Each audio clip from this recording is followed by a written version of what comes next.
Here. Is this package yours? It's not mine. Daffodill says it's not his either. Oops! We made fun of Daffodill for nothing! Not his, not mine, not Sakiri's, not Adler's. Whose is this? It's taking up a lot of space. Some new, antique? I don't think it's part of Hotori's collection. Huh? Wait, what's going on? About half an hour ago, when I returned to the shop, I saw a courier making a delivery. The package wasn't addressed to any person, just a bone antique shop. I saw that she was in a hurry, so I simply gave my signature for the package.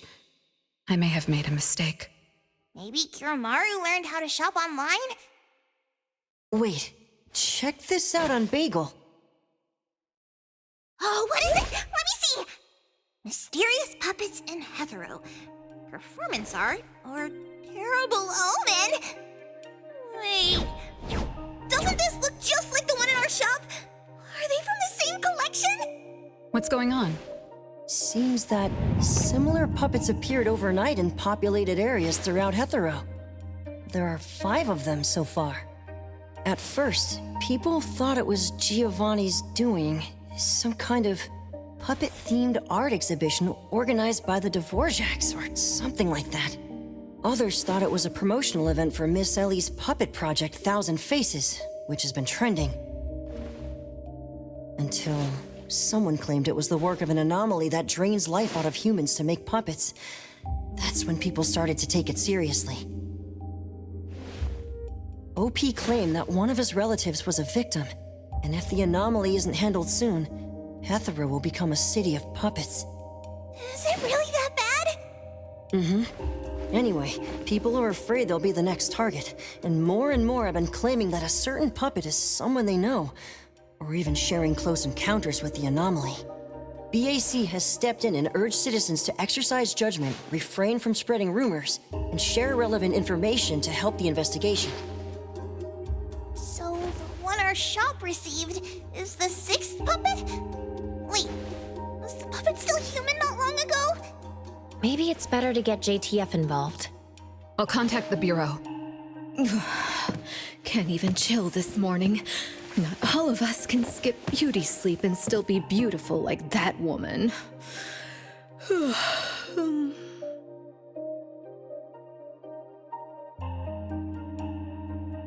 My apologies. It's not your fault, it's someone else. Forget it. So who brought this thing? Take it away, dump it, I don't care. Don't let it mess with the shop's feng shui. We got you covered, boss. JTF will be right here. I don't see you getting excited about bringing customers over, and you're bringing JTF to the shop? You kids better not have stirred up trouble again.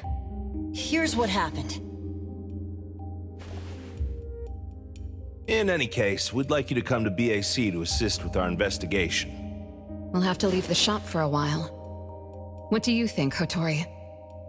Well, the business of the BAC matters more than ours, so we'll comply.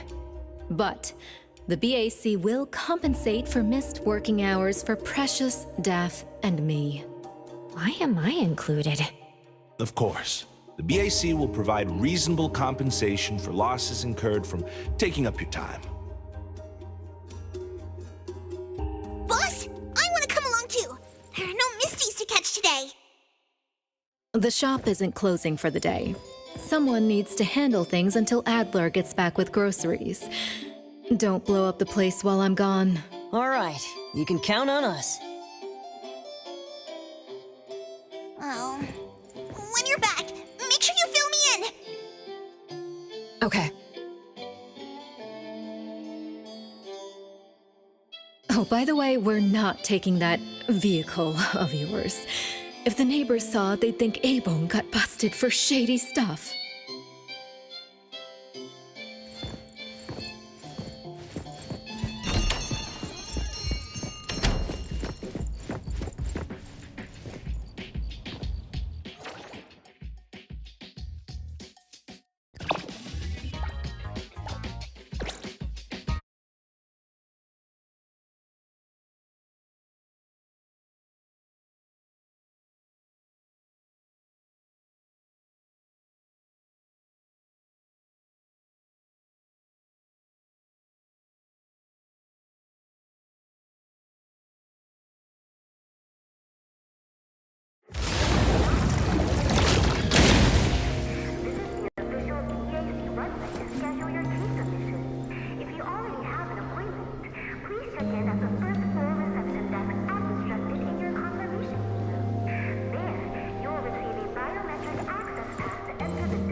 Greetings, everyone from A-Bone.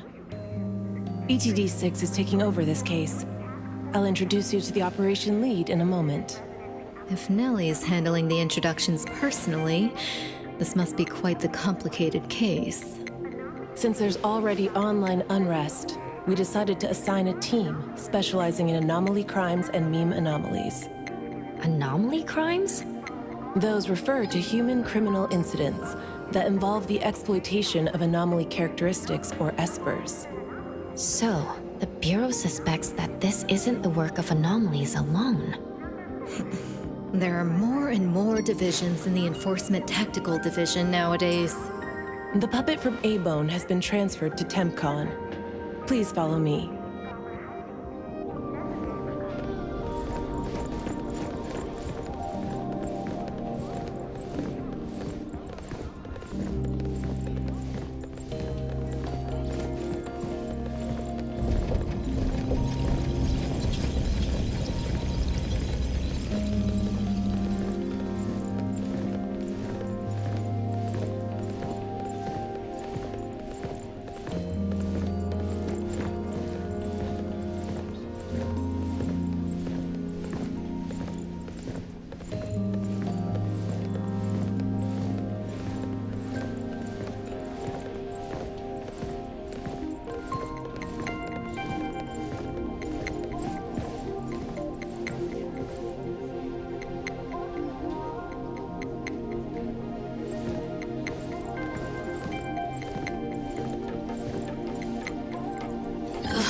After so many years, the Bureau's shabby elevator is still so slow.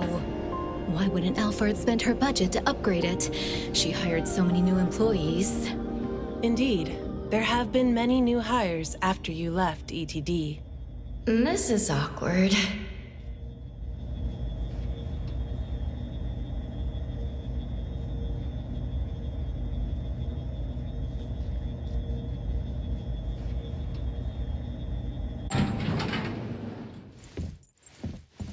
Precious, Daff. See you later.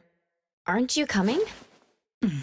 I'd love to hang around and meet teams I've never seen before, but my dear Director Alphard needs me for some grown-up discussions. Is it about Ebisu? Should I go with you? Our Precious wants to feel the cool AC and expensive sofa, as well as the endless lectures from the director.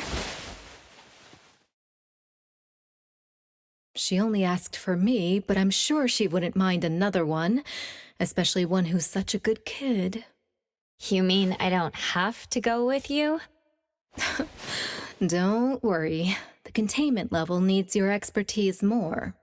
Next time there's a chance, I still won't drag you along to suffer. When you're done with your work, just head back. Don't wait for me. I just hope today's parent-teacher conference doesn't set a new record for length.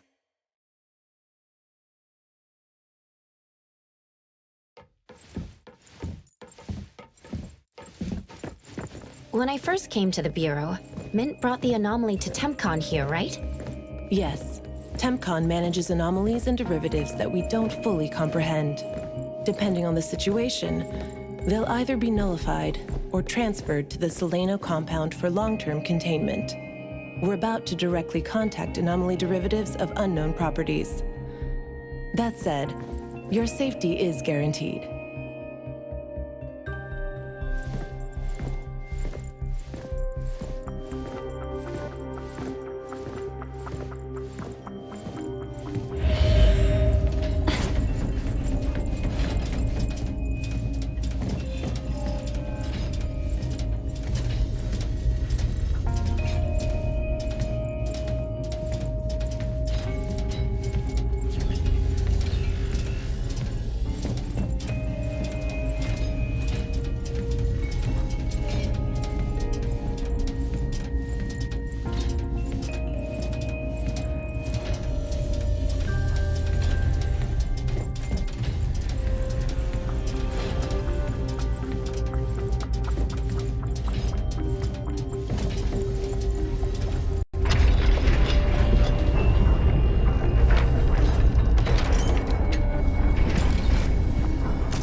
Allow me to introduce our guests.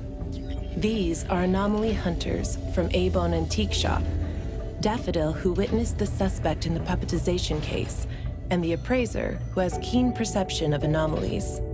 This is Chaos from ETD-6. Hi there. This is Lavinia, an operative from the Egosh Court. We'll be relying on the court's support for intel related to unknown anomalies. Blackbird was unable to attend today's meeting in person, so I'll be covering for her. Greetings to the people of Abone. Greetings. Now that everyone's here, let's get started. Who received the package? Tell us what happened. It was around 7:30 in the morning. I saw the delivery person place the package at the shop entrance. She approached me for my signature, saying she was in a hurry for the next delivery. I did not think too much at the time, so I signed and took it into the shop. But looking back now, the whole thing was pretty strange. The package was marked fragile, and the delivery person told me to handle it carefully. But the packaging was flimsy. Do you remember what the delivery person looked like? A young woman, not particularly tall. Short hair, in a Cool Express uniform. I didn't get a good look at her face, since her baseball cap was in the way. Curious. From the package to the delivery person, everything was fake. According to our investigation of the Cool Express in Bridge Crossings, the delivery person responsible for Hankaku Street does not match Daffodill's description, and their work records show no irregularities. The shipping records from the package center also show no fragile items being delivered to A-Bone. Someone disguised themselves as a delivery person just to give A-Bone a puppet? Correct. The question is, why would anyone do this? Considering this may involve matters affecting A-Bone's interests, I'd like to consult with both of you. We also don't have any leads. Sorry to interrupt. I was thinking, what if this person wanted the appraiser's help? A puppet that allegedly was transformed from a human, wouldn't it retain traces of an anomaly? If that's the case, a client should have come forward to explain the situation. Even without a client, what harm is there in examining a gift at your doorstep? Can I take a look at it? Please, go ahead.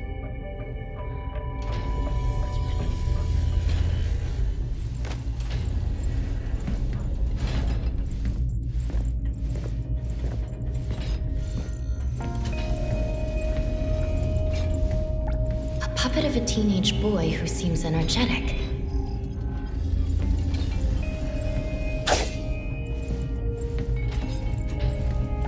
A puppet of a teenage girl. For some reason, she's looking this way.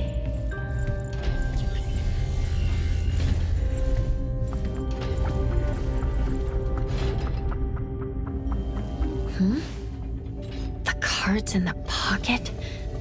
Huh. The anomaly's aura seems to be coming from these cards. Bella? The red letters are names. And the number 0? All 6 puppets have a similar aura. It should be from the same anomaly or the same type of anomaly, but it's very faint. I think the puppets should be ordinary puppets. They were simply in proximity to an anomaly. But the black cards in the puppets' clothes... The cards are the derivatives, aren't they? Very likely. So people being attacked and turned into puppets by anomalies is just a rumor. Pretty much what I expected. Who would spread rumors on Bagel to cause panic? Could it be the same person who delivered the puppet to A-Bone? Bingo. You're asking the right questions. My investigation shows that someone hacked a bunch of Bagel accounts and started rumors about people being turned into puppets by anomalies. This is starting to affect the citizens of Hetero. Take me, for example. I have a neighbor who never misses her daily dog walks, rain or shine, but she's scared of getting caught by the anomaly and began to ask me to run errands. Who's ever out there watching and laughing at us right now, feel free to pop champagne. In any case, we can conclude that someone is spreading rumors. But I'm afraid clearing this up won't be easy. We can only explain the truth to the public after we contain or nullify this anomaly. And only then can we completely quell the rumors and eliminate their harmful effects. We have 2 important leads. First, the puppet was delivered to A-Bone by a fake delivery person. However, neither of you know anything about her, so we'll have to set that aside. At least we're on the right track. The second lead is that the anomaly can write. In my experience, this is quite rare. I wonder if the Egosh court has any records of such anomalies? Could you help us interpret it? Unfortunately, we haven't found any matching anomalies in accessible records. If we can determine the identity of the names written on the cards, I may be able to help. I should be able to glimpse at their fate through divination and understand what they've been through. Chaos, consider this. If anyone received a black card from the anomaly, you are welcome to bring them to the witch's house for divination. Understood. If anyone from A-Bone discovers new leads, please contact BAC as soon as you can. We will look out for more leads. Very well, let's adjourn. Thank you very much for your assistance.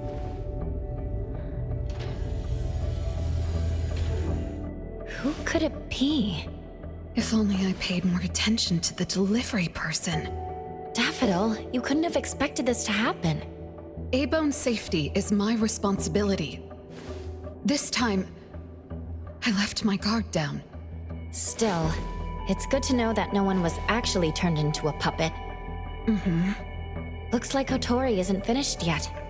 Appraiser, if you're tired, you should head back. Let me handle the rest.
Natalie?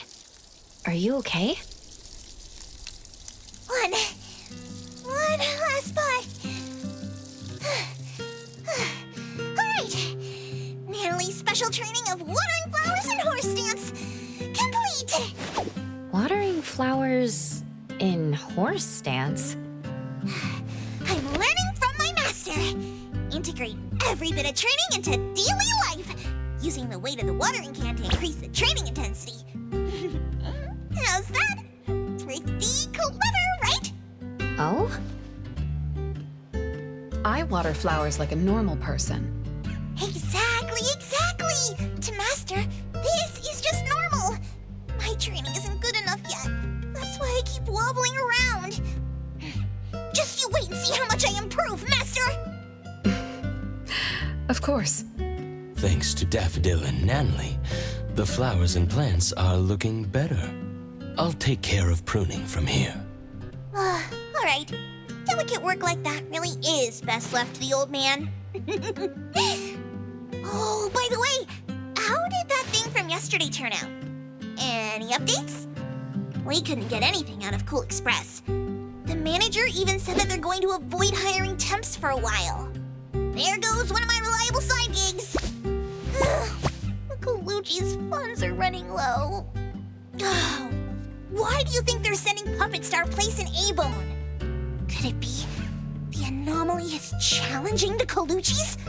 Was the puppet sent to deliver some kind of message? What message could that be? Like a coded message in Sin City Chronicles. This is some kind of hint. The hint is something that I, BG Daime, should definitely be able to figure out. If that's the case, shouldn't the recipient be you? No, you're right. Why does it only say A-Bone? Could it be that I, Natalie Colucci, am not famous enough? If it only says A-Bone, then who exactly is this hint for? Or could it be meant for all of us? We have a guest. Hello? Is this A-Bone? Are you anomaly hunters? Welcome to A-Bone. You must be here for an anomaly commission. Yes. What do I need to do? Do I sign a contract? Do I have to sign up for something? Ah, this must be your first time seeking help from anomaly hunters. Don't worry. Please, have a seat. These are A-Bone's finest anomaly hunters. Feel free to share with them any troubles you have. I'll make some tea for you. Please, wait a moment. Okay. Sorry, I don't know how this works. If you don't mind, let us ask you some questions. That way we can help you figure out what you need. Okay, leave it to me. So, have you encountered anything strange recently? What should I call you? Renee is good enough. I think. All right, Renee. What do you do for work? How's your day today? Did something weird suddenly mess up your routine? I'm a taxi driver. I start at 8 a.m. and finish at 8 p.m. For lunch, I grab something quick from a convenience store. After work, I go to Food First for a set meal. The weird thing is, for the past few days, every night at exactly 9 p.m., this strange guy in a cloak shows up and attacks me. Though he looks scary and hits me pretty hard, when his attacks land, I don't feel a thing. I just cover my head and let him attack me for about 10 minutes. Then he leaves. Well, I think he leaves. When I peek through my fingers, nobody was there. That's about it. Isn't this strange? He attacks you every day? Even if it's just a prank, that's messed up. Here's your tea. Thank you. Every night at exactly 9 o'clock? What kind of kink is that? Maybe it's like those guys from gangster movies who like to dress up scary to shake people down for money. They usually show up at the same time to establish an air of authority. Oh, I can't believe there's a lowlife like this on my turf! I'll have to talk some sense into him with my fists! But I don't remember owing anyone money. I did nothing to deserve harassment from this debt collector. He never says a word, just swings this huge scythe at me. It's terrifying. You don't feel any pain when he attacks. Could this be a hallucination? Or is this debt collecting some kind of anomaly activity? That makes perfect sense! Yes, it should be an anomaly, just like Fuka said. She told me to look for help at the A-Bone antique shop. Who's Fuka? She's my friend. Well, more like my food buddy. Fuka said, it's definitely an anomaly, and the anomaly hunters from A-Bone antique shop can help me. She recommended her shop? That's a first! Thanks to me, Natalie, the tiger of bridge crossings, Ichi-Daime of the Colucci family! Oh, I've made a name for ourselves. People are finally going out of their way to recommend us! Your friend knows what's going on. What else did she say? I'm not really sure.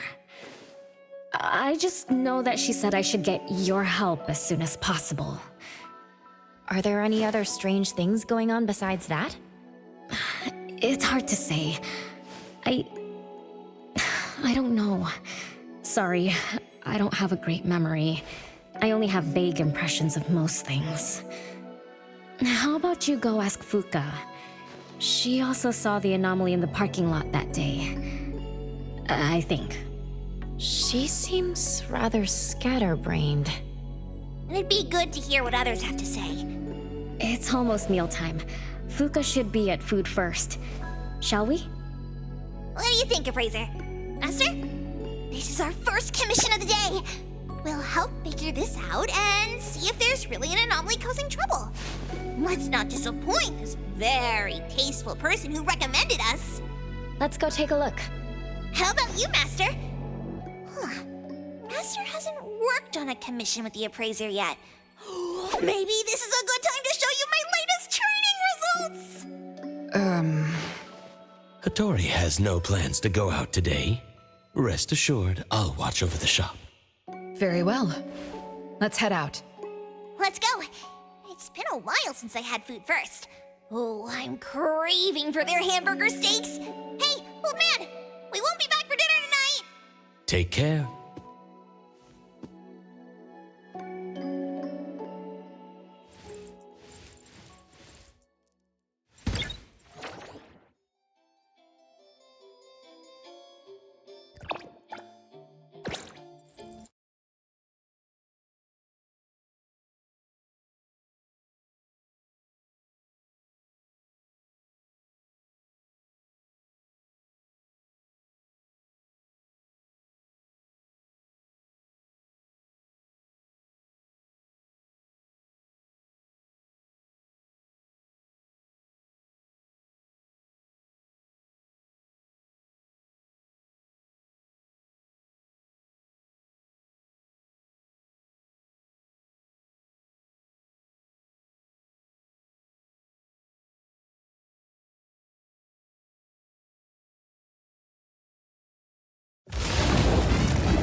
You're later than usual, little Renee. Sorry for keeping you waiting. I'm sorry. I had something to do. No need to apologize. Your matters are more important. Are you anomaly hunters from Abone? That's right! The A-Bone detectives are back in action! I am Natalie Colucci, H.E. Daime of the Coluccis from Bridge Crossings! This one is the core of our family, the Appraiser! And this here is... It's been a while, Daffodill. Well, you already know, Master. Your master helped our family solve quite a few troubles in the past. Mother still can't stop talking about Daffodill's moves. Oh, no wonder you recommended us to Renee. Master's commissions always get perfect reviews. Sorry, I don't quite remember. It was probably back when the shop first opened, right? After all, we have monopoly on all anomaly commissions now. Fuka, we'd like to ask about the strange thing happening to Renee. Can you tell us about it? Of course. Let's sit down and talk.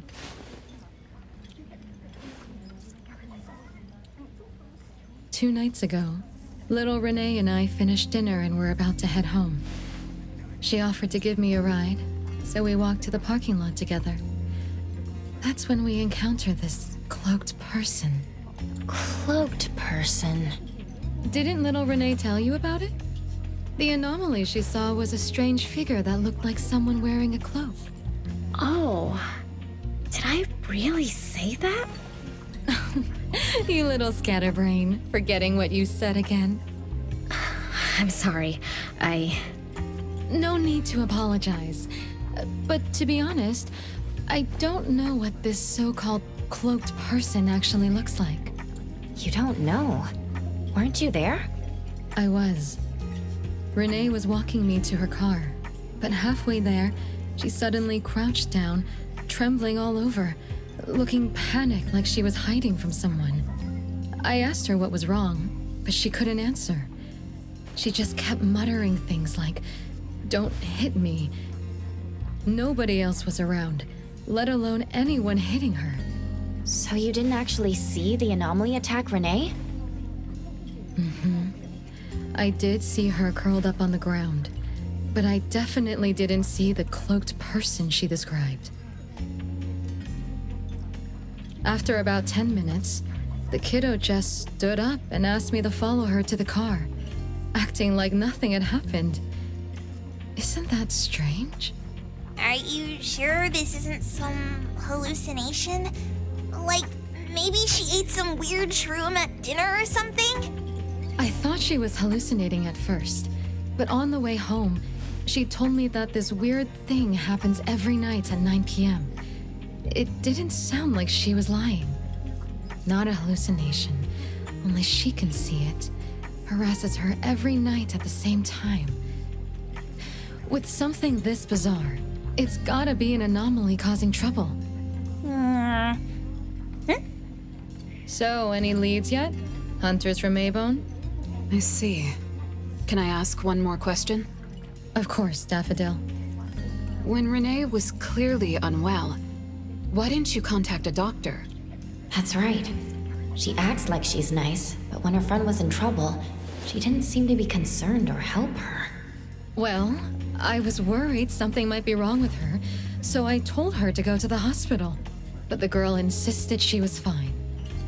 So I just let her be. You also suggested that she should seek help from A-Bone. That's because I later realized Renee must have gotten herself into trouble with some anomaly. So I thought of you.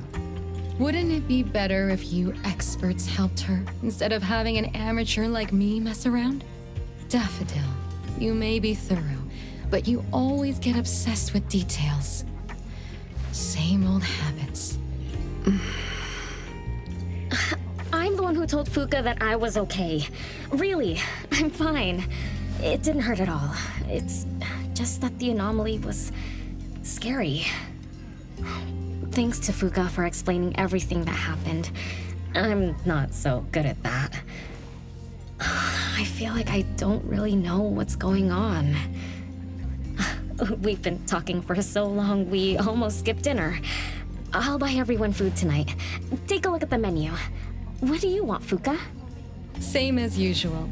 Spicy chicken cutlet curry rice. I'll have the same. I don't know about the other stuff at this place, but I like the spicy chicken rice, since it doesn't have those gross green peas. What about you, Nenali and Appraiser? Go ahead and order something you like. We'll gladly take the offer.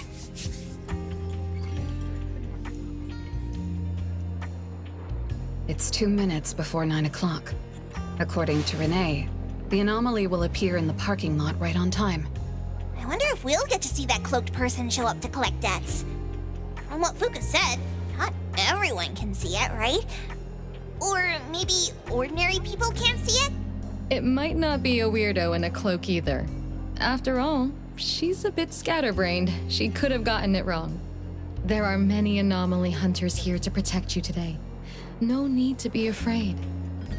Thank you. You always take care of me. Then I'll walk ahead.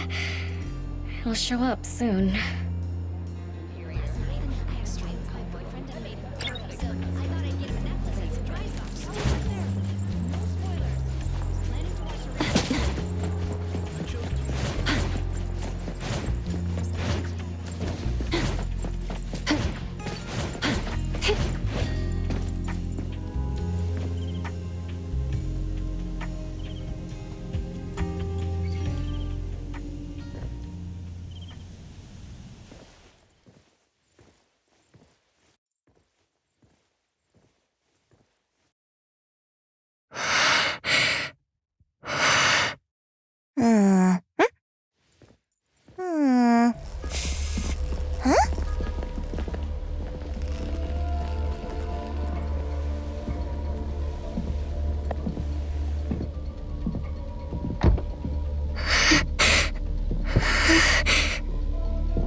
Leave it to me.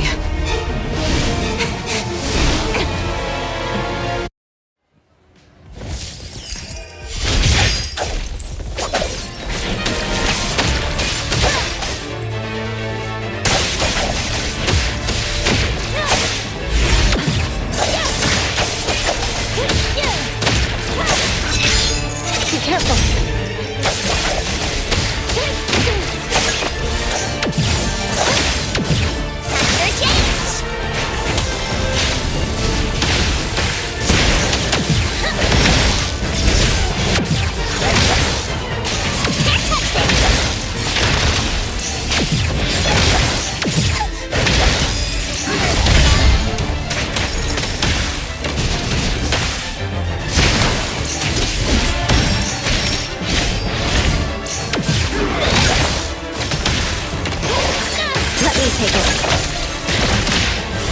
Flinch her and thrust her!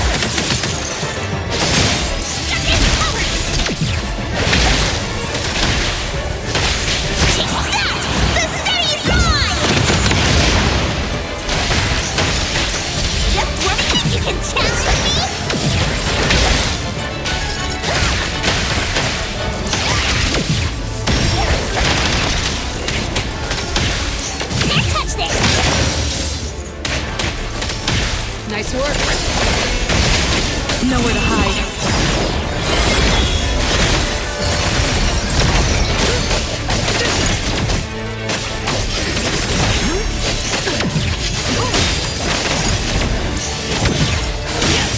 You don't know how to give up. Just a scratch. No mercy.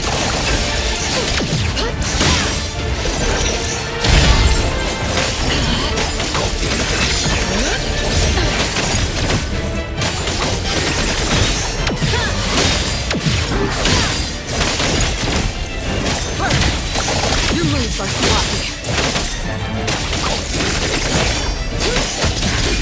No problem.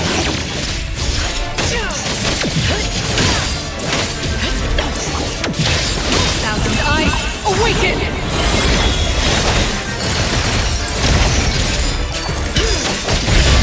Again, no mercy.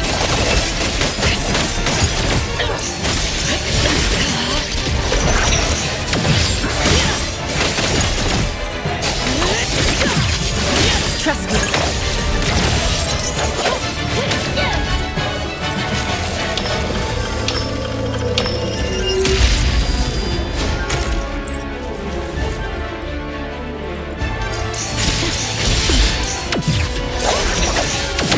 Now, let's finish this.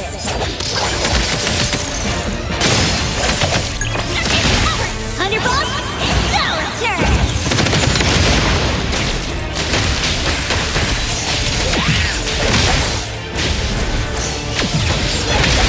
You can challenge me?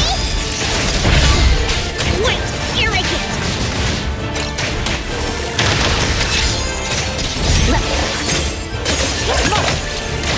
Time for a change.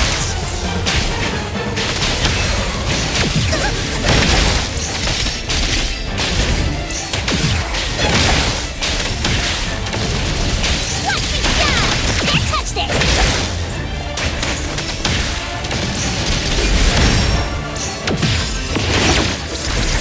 I will see through the nexus. Great! Guided by heroes! All have nowhere to hide.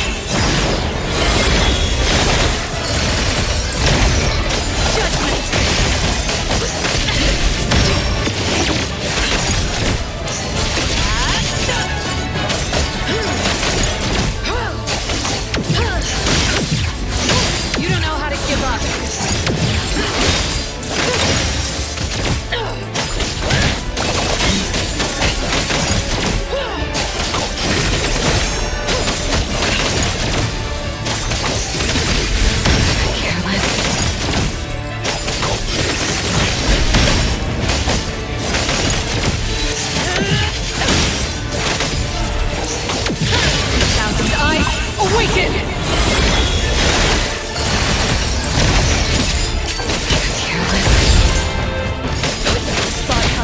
take a look!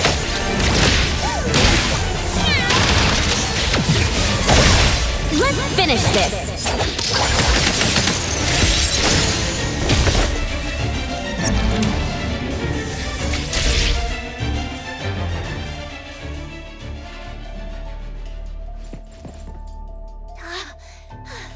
How did it get away? Oh, don't tell me I'm getting rusty.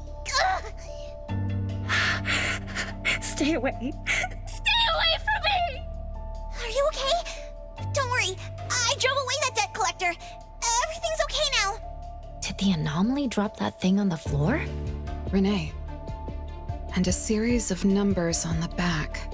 Minus 20088. The numbers are different. It's the same type of card the Bureau is looking into. Let me contact Chaos. We meet again. From what I know, you received a commission from Renee to investigate this debt collector anomaly, which attacks her every night at the same time. You fought, then the anomaly left behind the same cards from the puppetization case. So you encountered the same anomaly I'm after. Could someone have schemed all these encounters just to involve you? ETD6 lives up to their name. They are true anomaly crime experts. You're right. This doesn't seem to be a coincidence. We still don't know who's the mastermind or why they're doing this, but we may have already met her. Fuka, the friend who recommended us to Renee. Wait, she was just here a moment ago. She's already gone. What did she say? She recommended A-Bone because Daffodill had handled her mother's commission before, which left an impression. Daffodill. Daffodill. So it's Daffodill again. Interesting. Thanks for the information. We should make a trip to the witch's house. Good thing it's not too late. So I'll ask the Blackbird and her team to work some overtime. Aren't you coming with us? Of course.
Greetings.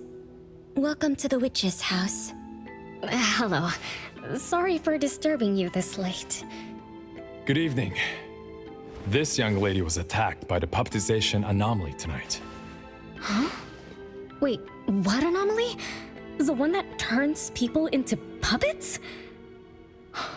So, those people really were... Well, we aren't certain at this moment. In any case, could you please share the entire incident with us? Oh, I'll tell you. Renee came to our shop because she wanted us to deal with some weird thing that appears every night at 9 o'clock to attack her. We were escorting Renee to the parking lot of food first, and at exactly 9 o'clock, there was a poof, and a wild debt collector appeared. We don't know its real name.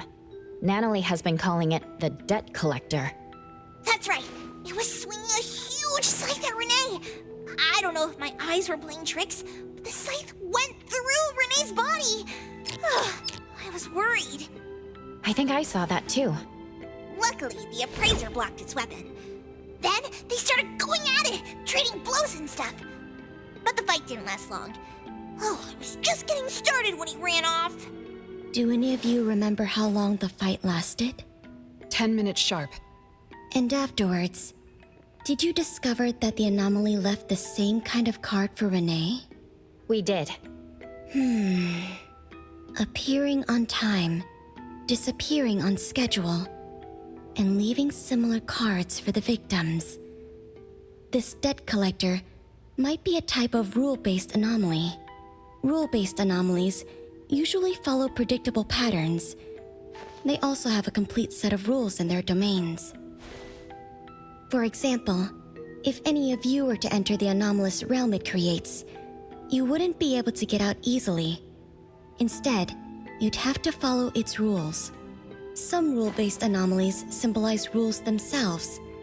You can think of them as the manifestation of rules. Others have some kind of goal.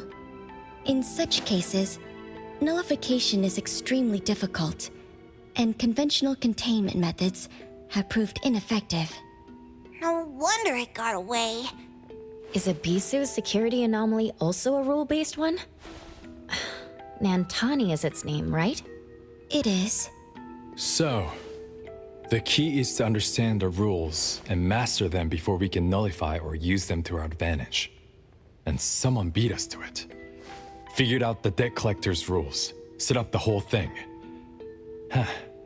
The next questions are, why target Renee? And what do the numbers on Renee's card mean? Why is the message left for Renee different from the others? Another annoying puzzle. If only Nietzsche were here. I could do a divination for Renee. Maybe we can find something. That's a surprise. I've never had a divination before. Is there anything I need to do? Just relax and close your eyes now.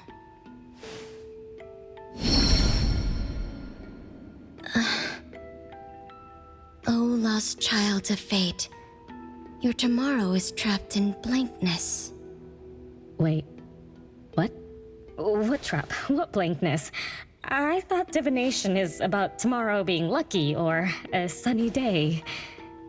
Oh. Your fate is rather unusual. I'm afraid I can't give you further interpretations. But I once performed a divination for another woman with the same result. You might share similar fates. Her name was Dolores, head of the Constantine family. She was tired of her life, saying she was never truly alive. Yesterday, today, tomorrow, each day was equally empty and void of meaning. I think that was because she lived for far too long. Uh-huh. She lived for a very, very long time? They say that Lady Dolores is an immortal with eternal youth, that she made a deal with the devil for unlimited lifespan at a huge price. However, eternal life can be a curse, and the Constantine family met their demise decades ago. That was when most people didn't know about anomalies. People simply believed in curses. From what we know now, she was either a long-lived Esper, or she made a contract with an anomaly.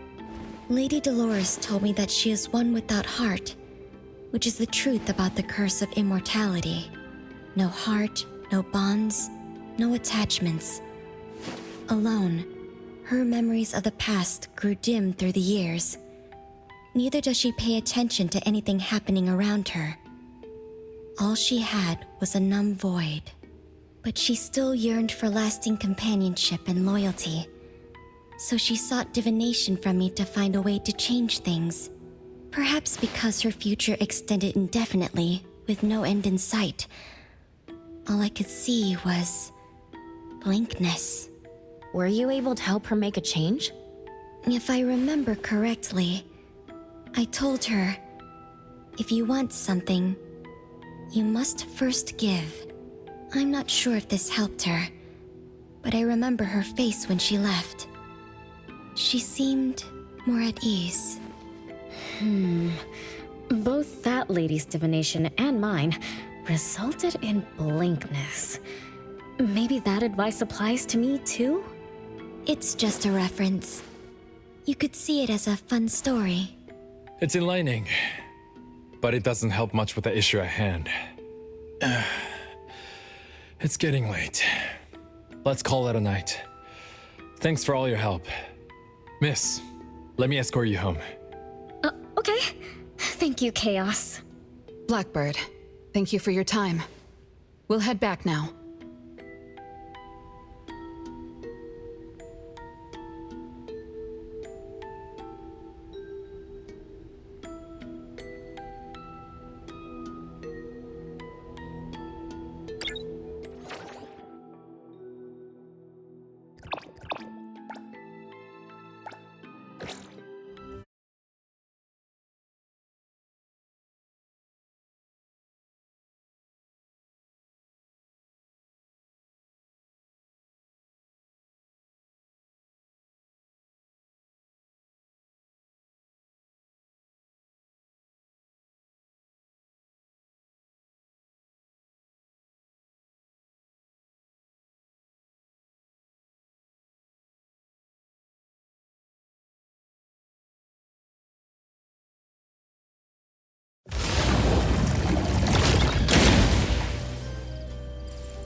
Whoa!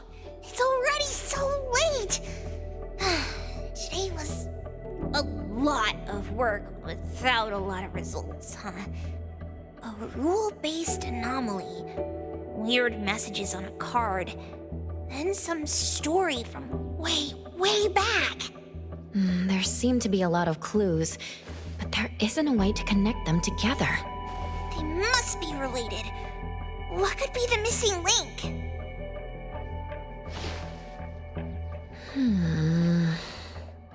Let's call it a night. It's getting late. You two should get some rest. Oh, man. After running around so much today, getting home, relaxing for a bit, and now that Master mentions it, sleepiness just hits you like a truck. Good night, Master. Good night, Appraiser. Good night, everyone. I apologize, but bedtime is going to have to wait. Is there an emergency? The debt collector left me another message. I found this in Renee's mailbox. Isn't this the card from last night? That anomaly is back again? Appraiser, take a look at this.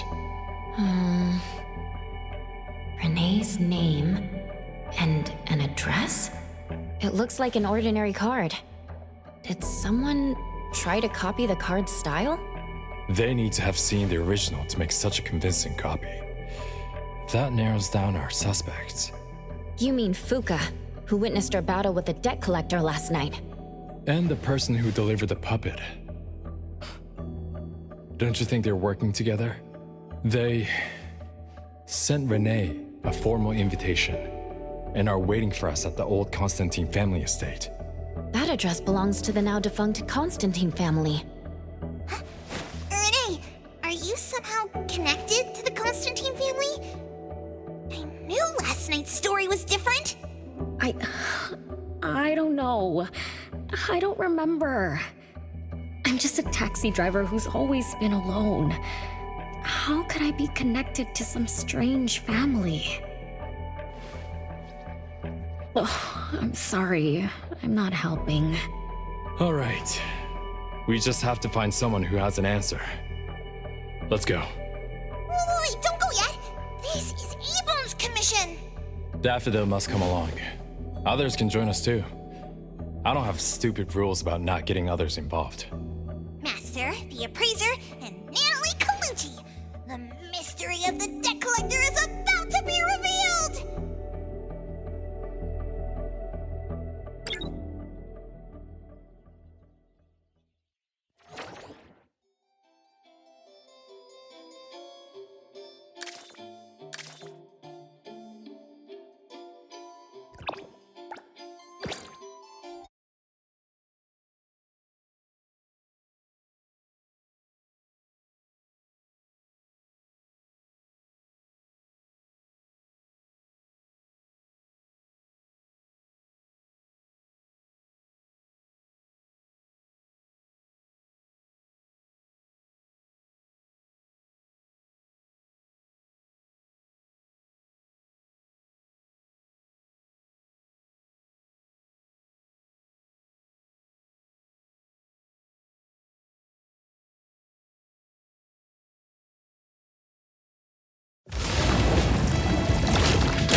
We can go now.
Except for some skinny cricket tree.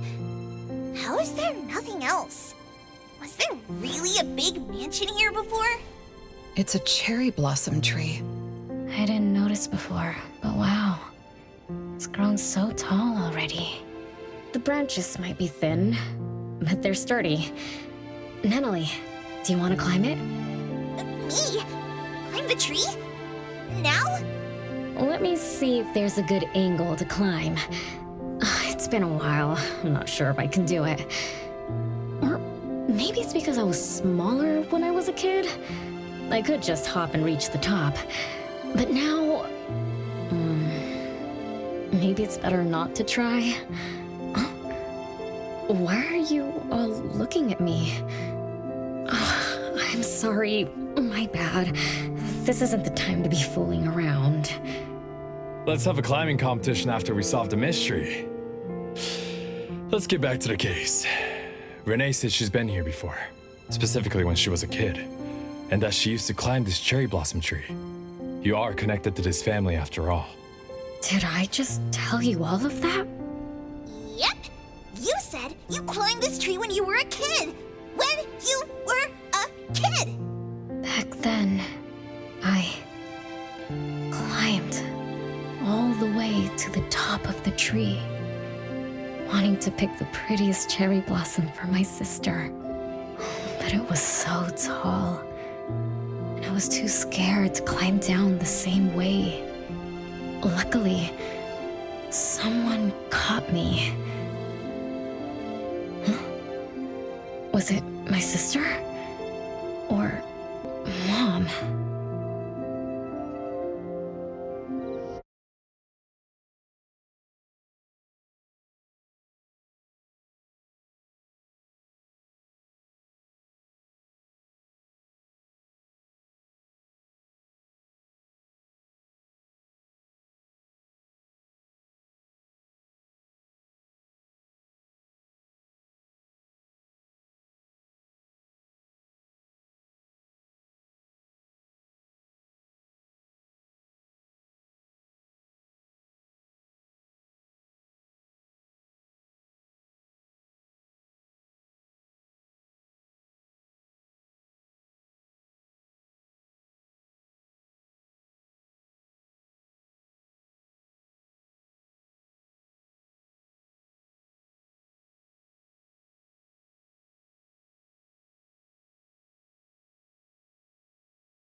Renee, are you okay? My head hurts. But my limbs are where they should be. What about you, Appraiser? I'm okay too. Where are we? What just happened? I'm not sure, but it looks like we're in an anomalous realm. You remembered climbing the cherry blossom tree as a child, then we got pulled in. Natalie and the others aren't here. You might be separated. This is my fault. I'm so sorry. I had no idea this would happen. No worries. It's not your fault. Besides, we hunters are used to being pulled into anomalous realms. The real question is, how did we end up here? What a grand entrance. This must be some wealthy family's mansion. Such as the residence of Lady Dolores, head of the Constantine family. Have we traveled to the past? Not necessarily. Maybe the anomalous realm is simply recreating scenes from the past. Do you recall anything else from when you were a kid? Anything helps. I can't. Oh, my brain is still foggy. But I can feel this. Ever since I got here, I've been having a sense of Nostalgia. You must be somehow connected to the family. Whoever brought us here knows that. But didn't the Constantines disappear decades ago? That doesn't match up with my age. You're right. What you just remembered was from when you were little. If you can remember more, maybe we can get closer to the truth. I'll do my best. But how do I do that? Let's look around. Maybe we can find the key to your memories.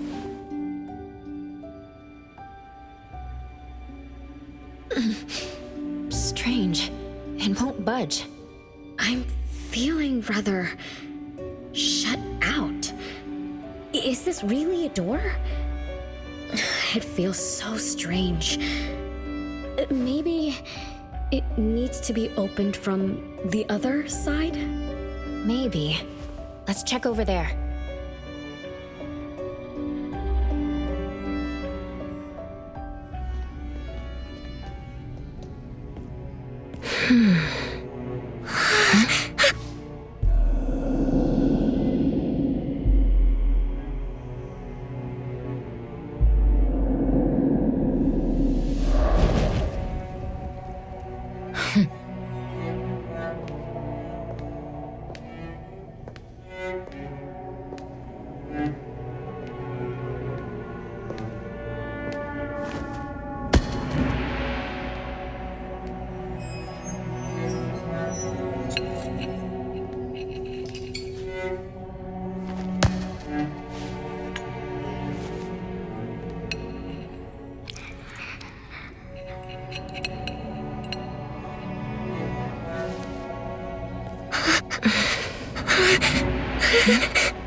It's you.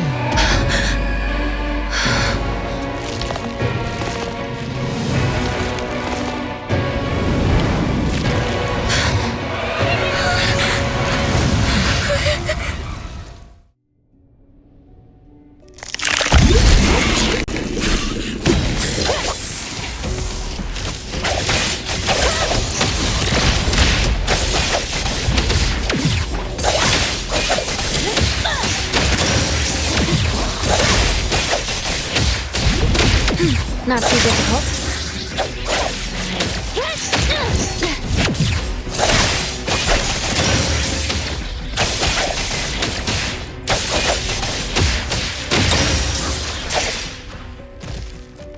What was that just now?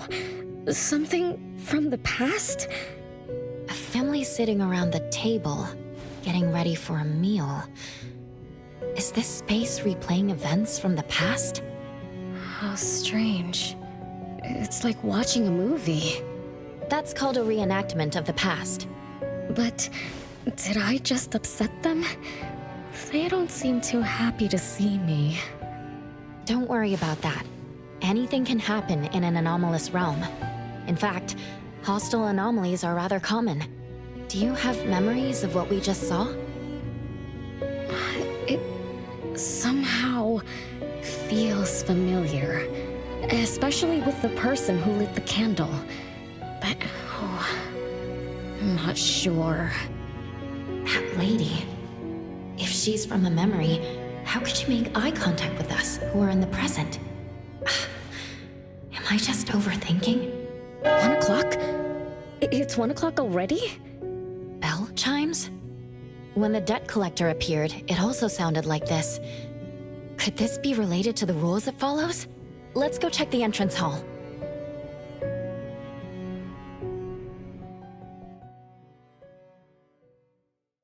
Oh, impressive! Classy! Great taste! That's how big families do it! If only the base of the Kalujis were as fancy as this! Well, we could definitely do without the Chris. Do you think Renee and the appraiser already went ahead of us? Let's go in to investigate. It's best if we regroup as soon as possible. Whoa! This door is so ancient! It's not going to fall apart if I push it, right? An old, ruined mansion that suddenly appeared, long neglected and unmaintained. Could this be how the Constantine family mansion looks now?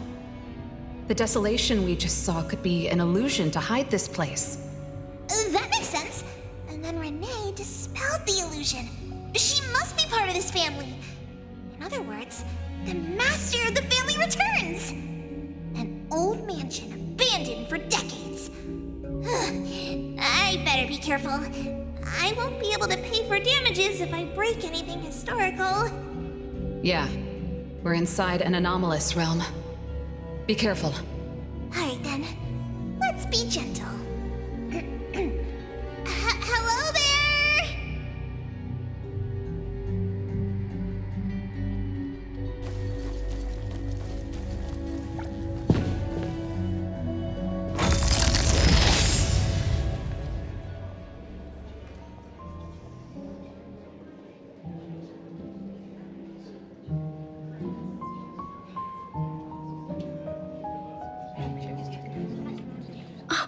It's that lady from before.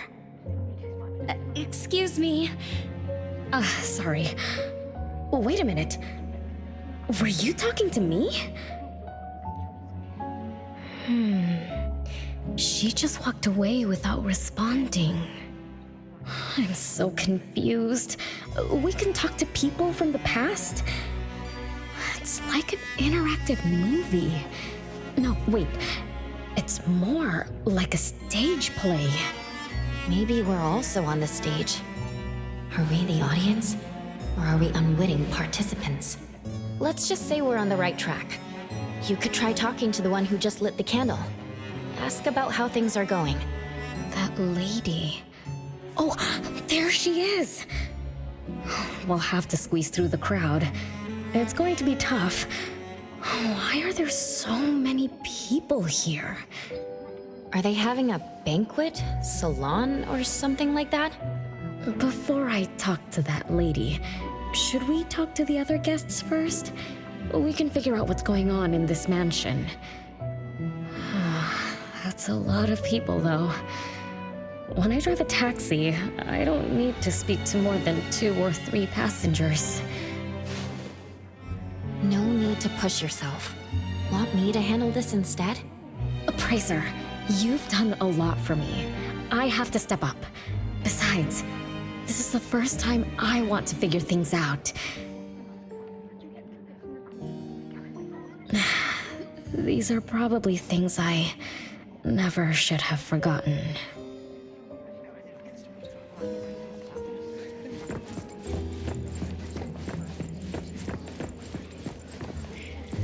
I might not have another chance like this. I better make the most of this. We need to seize this last chance to butter up the lady. Maybe she might even invite you as a guest in the future. Oh, don't even think about it. Look at all these people. Everyone is trying hard to impress her.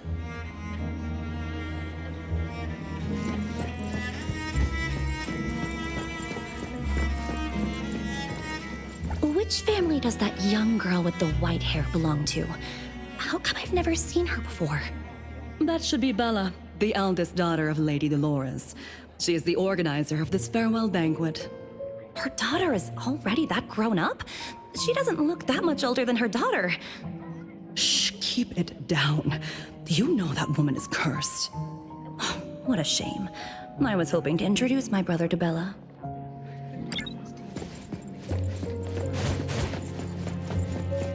The salon has been running just fine. Why is it getting cancelled?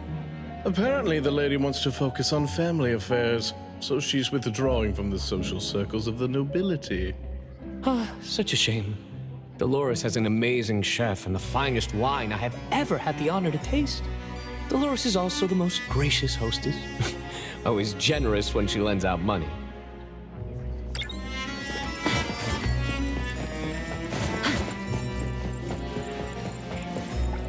That woman is finally stepping down from the stage. Tut-tut, shamelessly enjoying eternal youth. Just because she had a deal with the devil. Look at this mansion. Look at all these treasures. Who knows how much wealth she's swindled over however long she's been alive. This is my last chance to find her source of immortality. The salon ends at 3 o'clock. Look at what time it is already. What's taking those useless guys so long to make a move? Told you, those so-called exorcists you hired are nothing but frauds. You better give up on your delusions. My brain is getting fried from what the guests are saying. So many conversations. So many faces. So many names. Let me think. Bella. That sounds familiar. Very familiar. Extremely familiar. Oh, that feeling is back again. It's just hearing that name brings up this nostalgia. One of the puppets recovered by the BAC is also called Bella. Can this be a coincidence? What do you think? You said the BAC found cards in the pockets of the puppets, and those cards were similar to the one I got. That means I'm connected to the puppets. By the way, Lady Dolores' daughter, whom we just met, also gave me this feeling of nostalgia. I guess I'm really connected to this strange family. Did you remember something? Could I have been their driver? I'm pretty confident in my driving skills. No? Why don't we find Bella and ask for confirmation?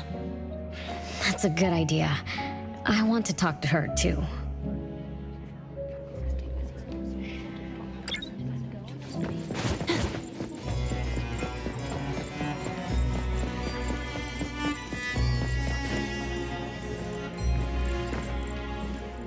Renee, this isn't a place for kids. Huh? Bella? You know me? Child, I'm your older sister. Remember, you should address me in a formal manner. I can't believe I have to tell you this. Mother has indeed spoiled you. Sister? My big sis? Why are you so confused? Oh, did you oversleep again? Mother warned us not to interrupt her salon, but you just had to go see what's going on. Like the time you hid in that cabinet to peek through. You ended up very disappointed, remember? You said adult social gatherings were boring, so you dozed off. You fell asleep in that cramped cabinet. When you woke up, you were so groggy that you forgot where you were and what you were doing. And then you woke up, but someone had shut the cabinet door, leaving you in a dark, cramped space. You snapped and started to cry. Desperate to escape, you threw yourself against the cabinet door. That day, every guest witnessed the extraordinary commotion you caused. You completely ruined Mother's salon. I didn't mean to, big sis. Is that so? Do you really think I'm your sister? Huh? Big sis? But aren't you? No, Renee. I'm just a shadow bound to this place, destined to meet you.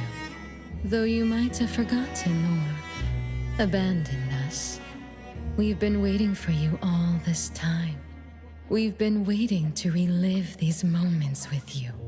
So, I really am part of the Constantine family? I'm her daughter? Looks like that poor brain of yours still remembers something. If you didn't even know your own mother, how sad would it be for those who love you? Where are they? Mom and the others. Are they still home? My dear sister, this is the Constantine mansion trapped in the past. Everything that happened here, Everything about us reenacts over and over again at this place. Come on, Renee. To return to the past, you must reclaim the choices of your past, including all your mistakes. If you're not Renee's older sister, then who are you? Shouldn't you ask her why I appear as Bella? The answer has always been in her heart. I don't understand. Wait, sister! It's all right if you don't understand now. I've been waiting for you for so long. I don't mind waiting a little longer. Bella. I think I'm starting to remember. She was the sister who caught me when I fell from the tree. She's been here all along, waiting for me to come home. And why is the puppet also called Bella? I don't think the Bella we met is a real person. Remember how this is an anomalous realm? So she's my sister from the past. Though, I don't understand everything she said. That's what she meant, right?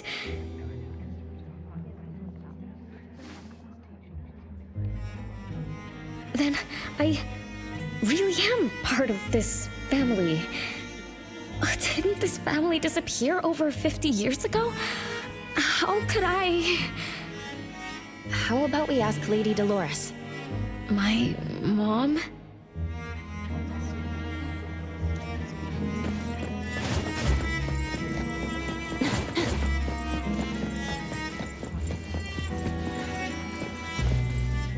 Hello, can I pass through? Excuse me, coming through. Hey, get in line if you want to butter up the missus. Take turns like everyone else.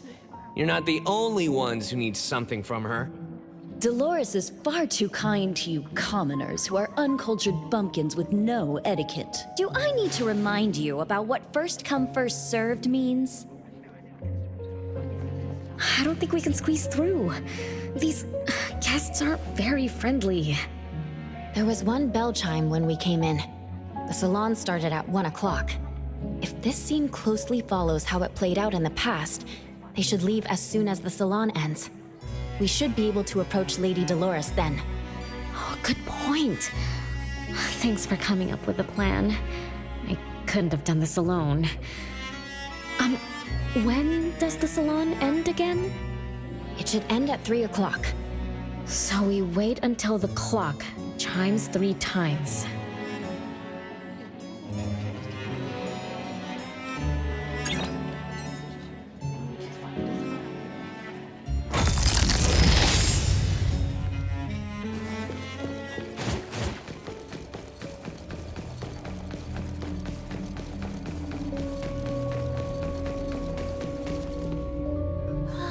What a beautiful clock! Is this what history feels like? Why is it stuck? Let me fix it. Wait. What's wrong, Master? Is it dangerous? It's best to remain vigilant in anomalous realms, especially with clocks. Oh, right. Debt collector anomaly is also related to clocks. Blackbird once mentioned that rule-based anomalies follow established patterns strictly. It would be a good idea for us to pay close attention to time. Got it, Master. You look around for clocks, watches, and stuff like that. But, I guess I was in a bit of a rush. It doesn't seem it cost anything, though. The debt collector didn't appear this time. Ouch! My ears! Something else showed up. Hey! Watch this!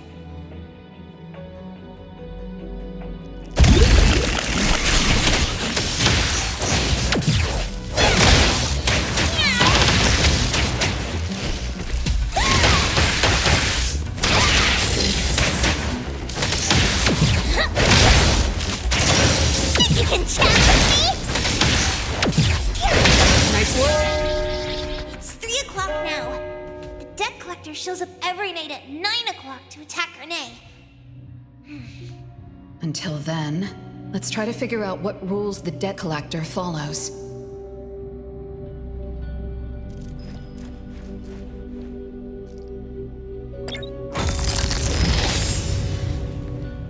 Oh, it's 3 o'clock already.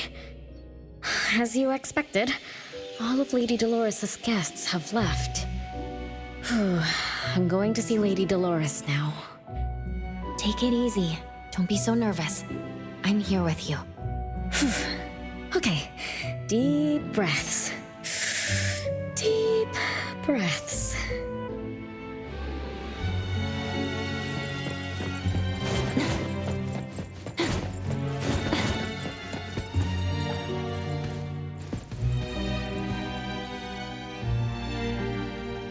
Lady Dolores? Renee, my dearest little daughter, come here to Mama. No need to hide anymore. The troublesome people are all gone now. Mom? Are you angry with me? I was too naughty. I hope I didn't interrupt your salon. Angry? How could I be? I just didn't want you to see those people too early. To witness the greed, foolishness, and ugliness of those who long for so-called immortality. Are you talking about the people who were just around you? My little petal, they must have frightened you. I promise nothing like this will ever happen again. This pathetic charade will soon be over. Mom, you've always hated the salons? Feelings of love or hate didn't matter at first. I simply had to run the salons. I had to use these connections to reverse the decline of the Constantine family. Besides, I don't even remember all the little things.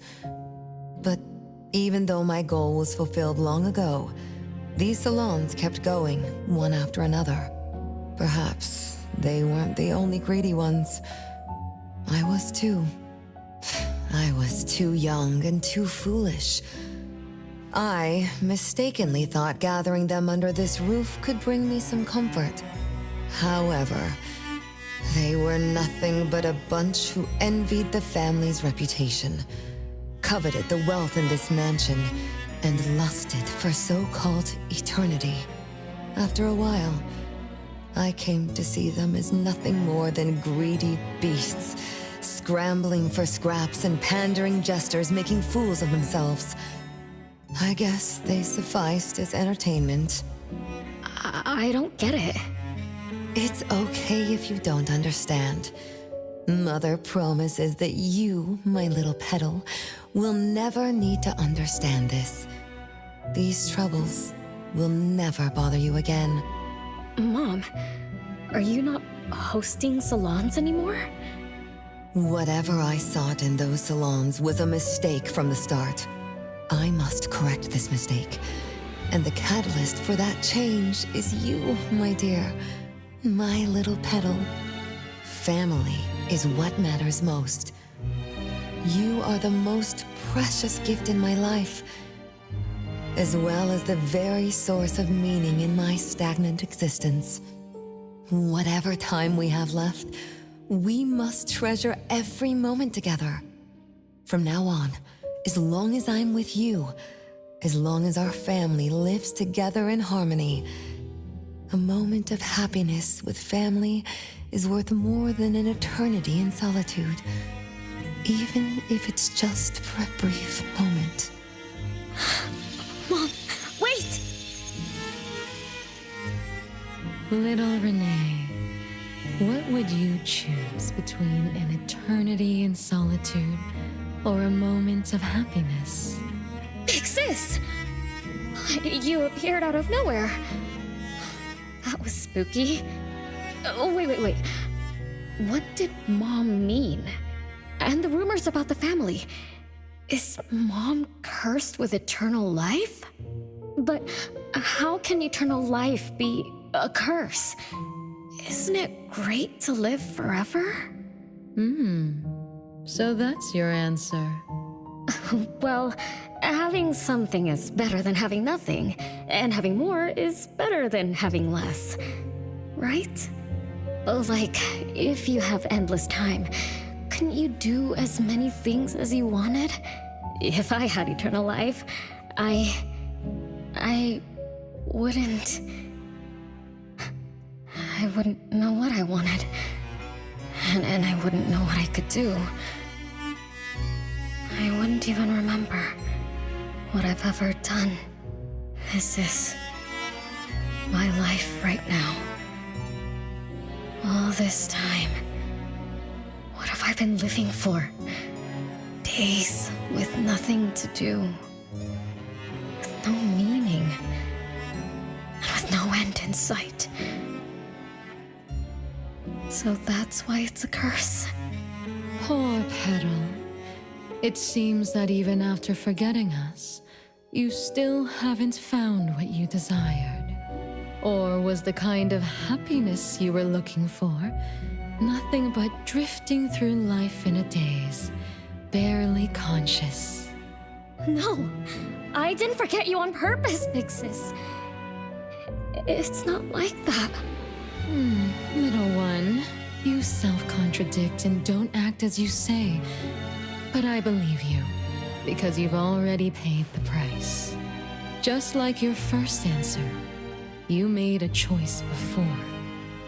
That choice allowed you to return here by yourself, but it also made you forget everything, including us. You're saying Renee chose eternal life like Lady Dolores? What do you mean? Me? Eternal life? No way. Did I? But what about you, Big Sis? Mom? Are you all alive? At least you weren't made into puppets. Thank goodness. Renee, you basically forgot everything about us. Mother, the one who gave us life, loved you so much. She used a picture of you as her bookmark. When she read before bedtime, her gaze would always drift towards your smiling face. Every little thing about you, your quirks, your habits, your childish nonsense, she remembered it all. You were the only one she had in her eyes and in her heart, as if the rest of us didn't even exist. And we are the same way too. Mother, Elliot, Teresa, everyone is waiting for you. Won't you come see them? Mom? And the other siblings? Everyone's waiting for me? The cherry tree Mother planted in the courtyard is bathing in sunlight and in full bloom. Time has come to a standstill, and moments of happiness place over and over again.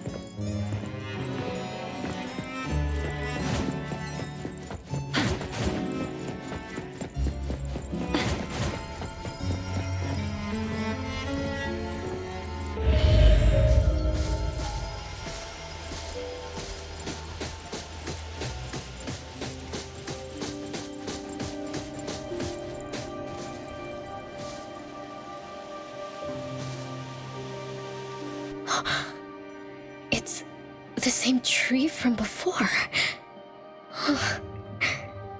The cherry blossoms. Oh, they're so pretty. Back then, when I was looking up at this tree, I suddenly wanted to pick the most beautiful branch for Big Sis. I thought she'd definitely look pretty with cherry blossoms in her hair. So I reached for that branch as far as I could. But I lost my grip and fell from the tree. Then... oh, what happened after that?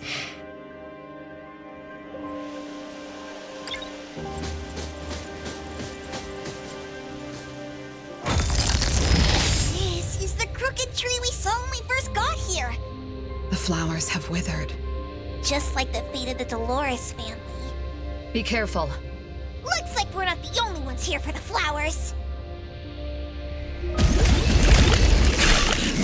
Nice work.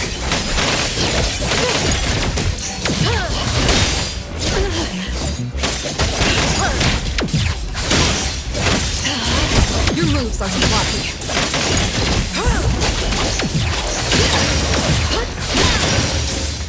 You don't know how to keep up.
We've been waiting for you for a long time, Renee.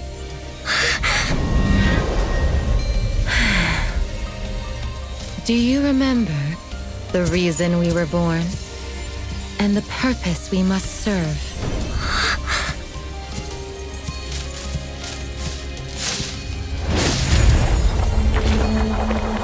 All excitement will eventually fade to nothing. Mother has long grown tired and numb to it all.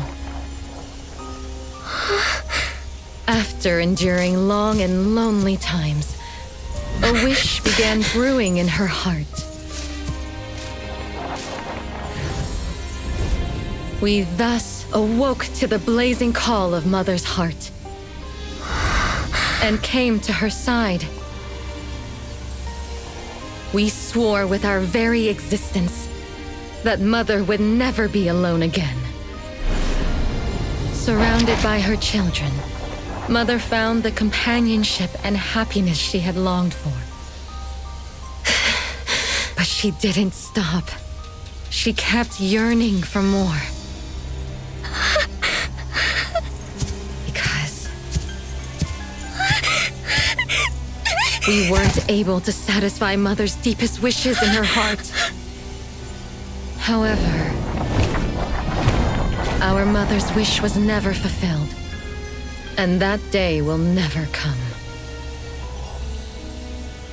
The last child to wake up, the most beloved of all, brought nothing to Mother and this family but curses, betrayal, and destruction. And now, she's back.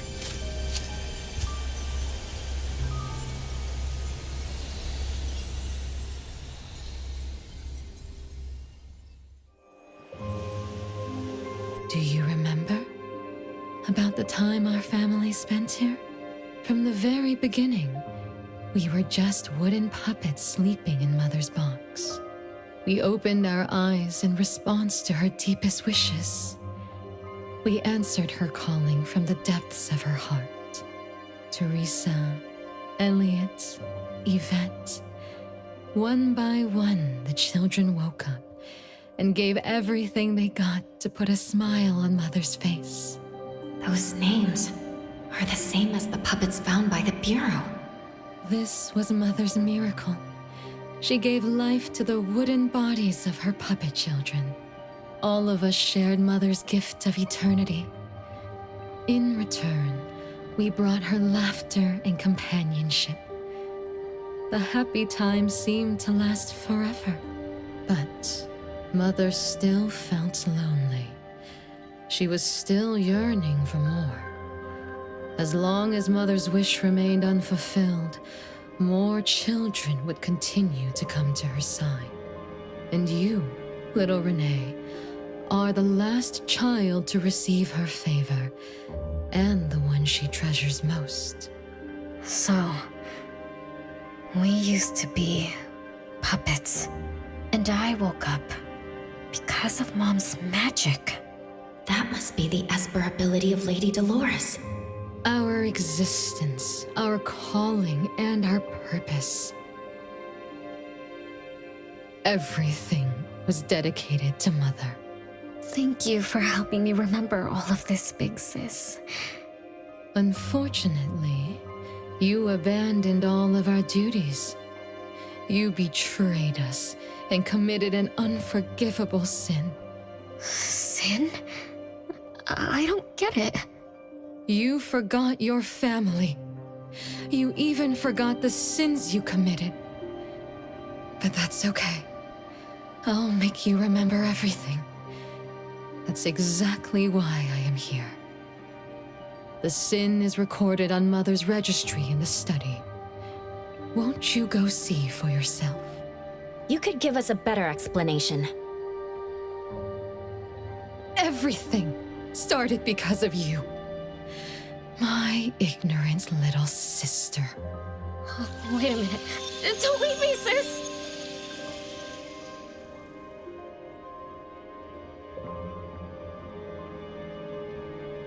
Renee, you're remembering something, right?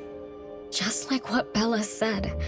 We're all puppets that woke up in response to Mom's wishes.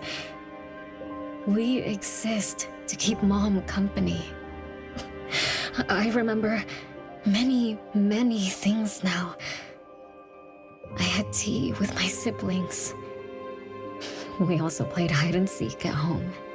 But Mom, our beloved Mom, where is she now? Why am I the only one alive by myself? Where did they all go? We'll have to check the study.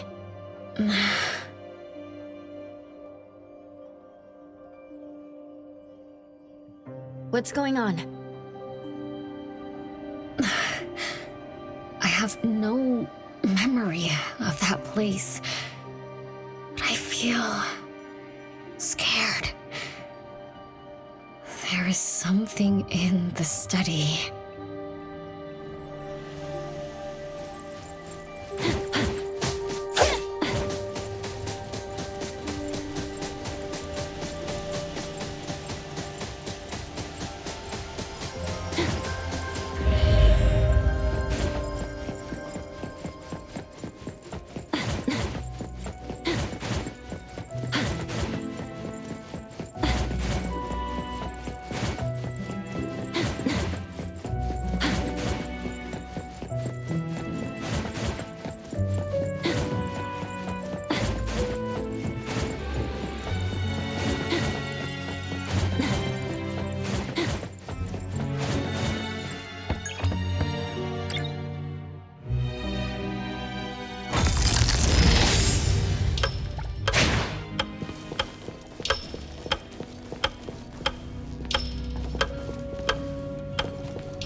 No way a crappy door can stop Master and the Ichidaime!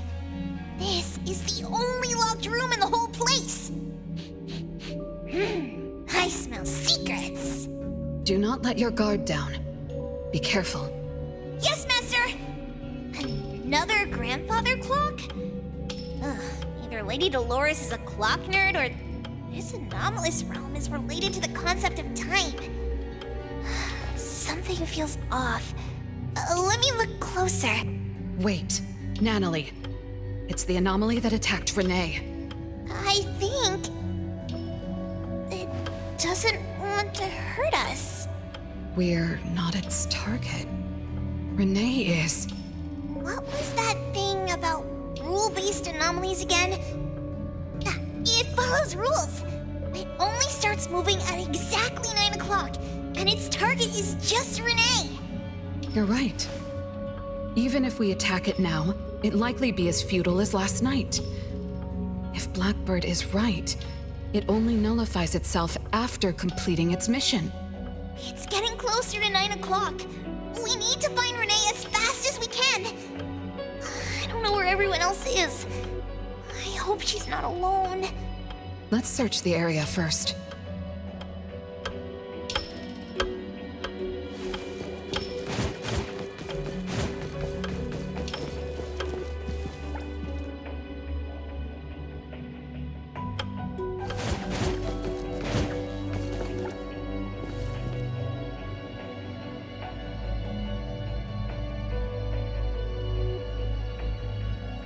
Nice work.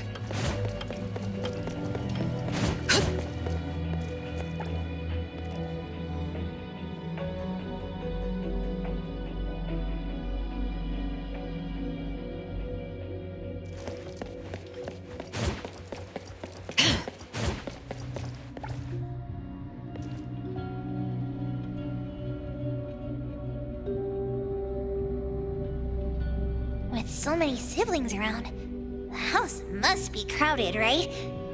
I wonder what it's like, playing and messing around with them every day. Master, do you have any siblings? Yes and no. I did once live in a garden with many sisters, but none of us were related by blood. Huh? If you're not related at all, why did you have to live together? Mother collected beautiful flowers as she saw fit. Of course, she was also a woman with no blood relation to any of us. That's so weird. Well, but isn't that not too different from the Constantine family? There are some similarities, but knowing the Constantines, I find it somewhat ironic that our mother and Dolores are complete opposites.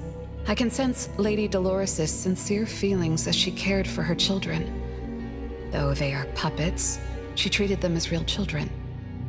In contrast, the other mother simply manipulated the children she collected into decorative pieces for her own fancy.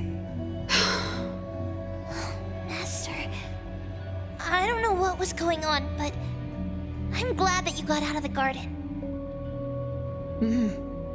I think so too.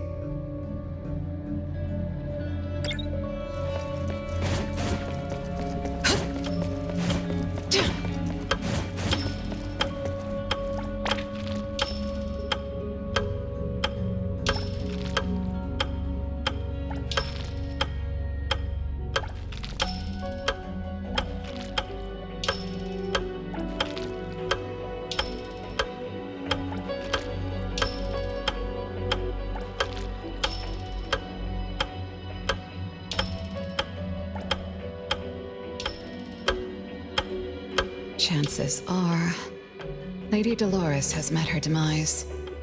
Only Renee's number is different. We won't let it turn into 0. The curse of eternal life, a fallen family, a blank tomorrow. Hints about time are all over the place. Could the numbers represent lifespan? Huh? Let's see. 20,000 days is roughly 50 years. Blackbird also said that the family was gone for about half a century. Wait, does this mean 50 years ago? Renee should have... Based on this line of thought, she should have withered along with the family. But for some reason, Renee still exists in this world. So as the days go by, she's just... racking up life debt? If the debt collector abides by the laws of nature, then I believe you're right. All creatures abide by the laws of nature. Birth, aging, sickness, and death. Those who defy them must pay a price. Even espers with near infinite lifespans pay a price when they gain their abilities. Renee, what price did you have to pay? Why did your life freeze 50 years ago, instead of reach its end? The debt collector must be hunting you because the laws of nature require your removal. So the puppets at the Bureau, they were Renee's family? Removed by the debt collector? Master, what should we do? Renee's commission. A-Bone accepted the commission. There's no reason to break our contract. I'll do my best.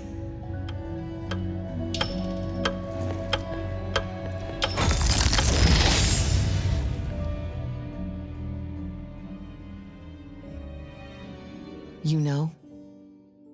Yes, Mother. Even though you never allowed us to enter the study and never let us touch the registry, I understand. All the siblings, except for Renee, can hear the approaching footsteps of death. Each day we spend with you brings us one day closer to the end. Each day we dispel your solitude takes away another day from us. Isn't that so? It shouldn't be like this. As your creations, we are willing to warm your empty heart forever and bring you to the happiness you long for until you no longer need us. But she ruined all of this.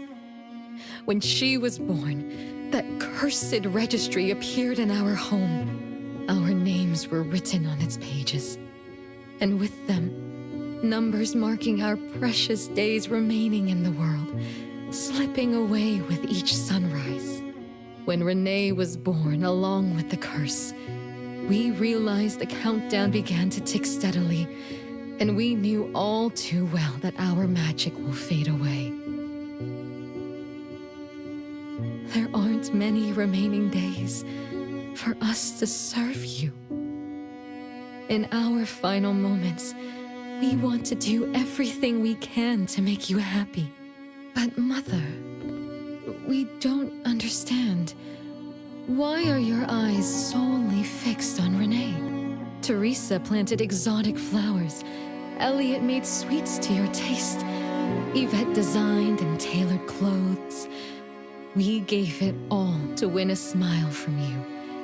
Yet what we receive is but a blind eye. Renee is the worst of us all.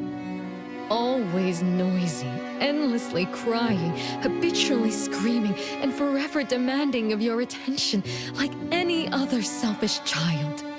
Is that how that child expresses affection? Or do you find love or joy in her tantrums? We don't understand, but we do know one thing. That selfish child never loved her older siblings, despite all the care we gave her. Does she even see herself as part of the family? Or perhaps, being as cursed as she is, her only purpose is to destroy us. None of that matters. But your name also appeared on the registry. Does that not matter at all? The youngest daughter that you love most declared the end of your life. Because of our existence, the numbers on the registry representing your life are depleting. When the numbers reach 0, we will fall asleep with nothing left but gratitude. Fortunately, even when the numbers reach 0, you won't pass away. You were long banished from this world by that thing. You have never lived in the present. Even when the clock of fate dictated your end, as long as that thing offers you protection, you exist beyond the laws of nature. Yesterdays, todays, and countless tomorrows are all but the present to you, as you were forever frozen at that moment that thing took effect. Beyond that point, time no longer works on you. In the endless nightmares she brought upon us, this is the only thing we are thankful for. The malicious curse will never harm you. But even so, I won't forgive that child. Ever. Bella, managing family affairs has drained you. I'm tired too. Doesn't someone need to spend time with that child later? I understand. As you wish, Mother. As long as this makes you happy and fulfills your final wish, we'll maintain the facade of harmony until that child's curse destroys us all. No. That can't be right. Did I curse my own family? Am I the bane of my family, causing its ruin? Did I steal Mom's love away from the other siblings? Did I even take away their lives? Look at you, denying that you ruined everything. Exactly like before. It shouldn't be like this. You're right, sis. Why me? I love you all from the bottom of my heart. Do you all hate me? If that's true, why were you waiting under the tree to catch me? Love-hate relations in this family are more complicated than you can imagine.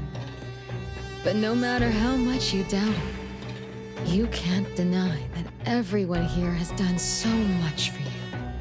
Teresa prepared gardening tools and took you to plant Mother's favorite flowers to surprise her. But what did you do? You barely scooped some dirt before rushing to Mother for praise. When Mother saw the cuts on your hands from fooling around, she scolded Teresa for giving you hard work. You ran around Elliot each day, saying you desperately wanted to grow as tall as he was. So he managed your diet and made sure you drank milk. But you, just because he worried you'd get cavities and hid the candy jar on a high shelf, you complained to Mother that your brother was giving you a harsh diet. Every time you fell and tore your clothes, someone would mend them meticulously. Nevertheless, you always ignored their efforts and pestered Mother for new clothes. Mother's wish was to have a harmonious family.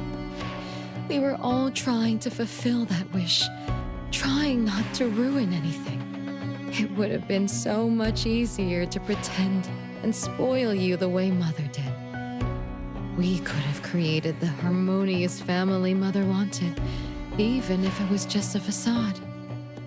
That would have sufficed.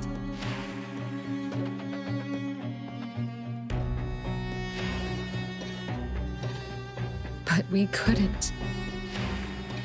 Even after all your mistakes, we couldn't help but love you like real family.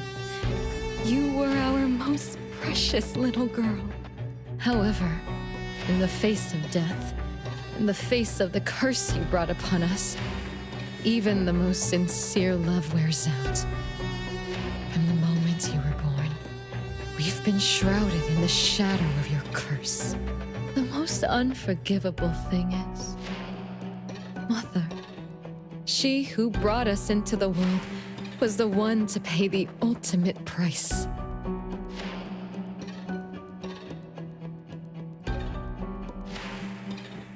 Look, it's playtime again. Your favorite game of hide and seek. You were always the worst at hiding. Anyone could find you easily. You were bad at hiding, but worse when you were it. Once, you turned the house upside down and still couldn't find anyone. I remember. It was getting late, but the house was so quiet, so empty. I remembered the ghost stories you told me. I suddenly felt the paintings were staring at me, and the tables and chairs were slowly moving. I thought you left me behind. You finally remembered. But now, looking at it, the opposite is true. You're the one who abandoned us. When you started wailing that day, we came out of our hiding places. Do you remember what we told you? We are a family, and we'll always be together. That's right. Good girl. Time is up for hide and seek. Once again, you're all alone. Come find us. I'll be... it? This time, you have to find all of us. We'll be waiting for you.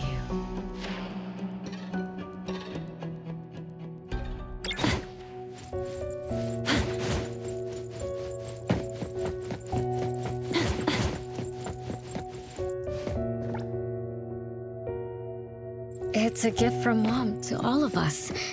I have one too. Though I carry it all the time, I've forgotten where it came from and what it means. Oh, it's so good to be back. I found you. I finally found you. My most important family. Huh? Red letters? It's strange. Mom doesn't like red. Why would something like this be on her clothes?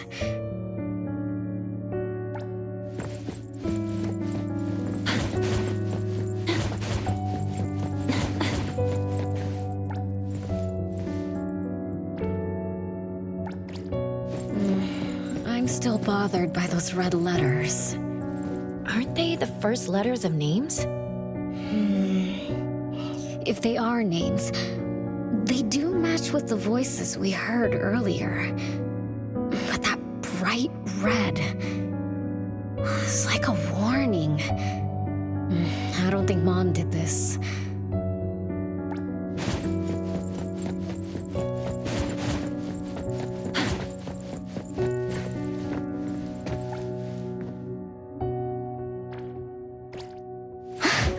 They truly loved me once. Which is why now they hate me so much. I understand. I'm sorry for making you go through so much in the past. I'm sorry I'm only learning this just now. But I'm grateful that I finally do. Big brothers and sisters, what can I do for you? I came back here because there was something I can do. Right?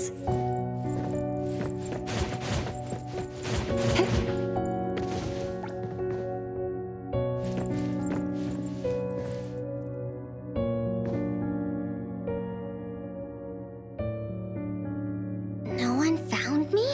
Yay! I'm about to win! I already told you I'd win this time.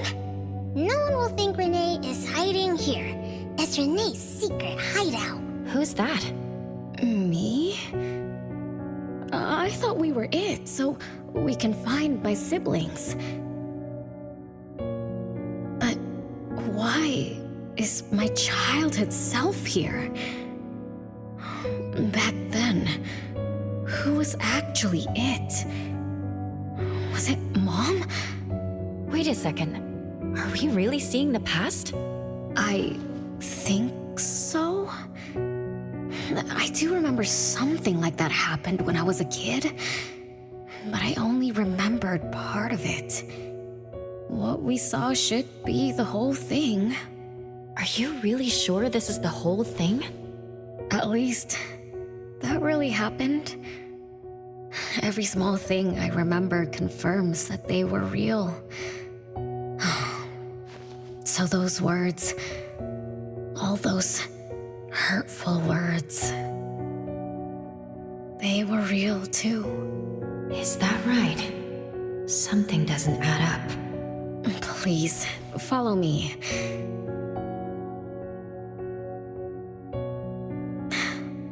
That's my hideout.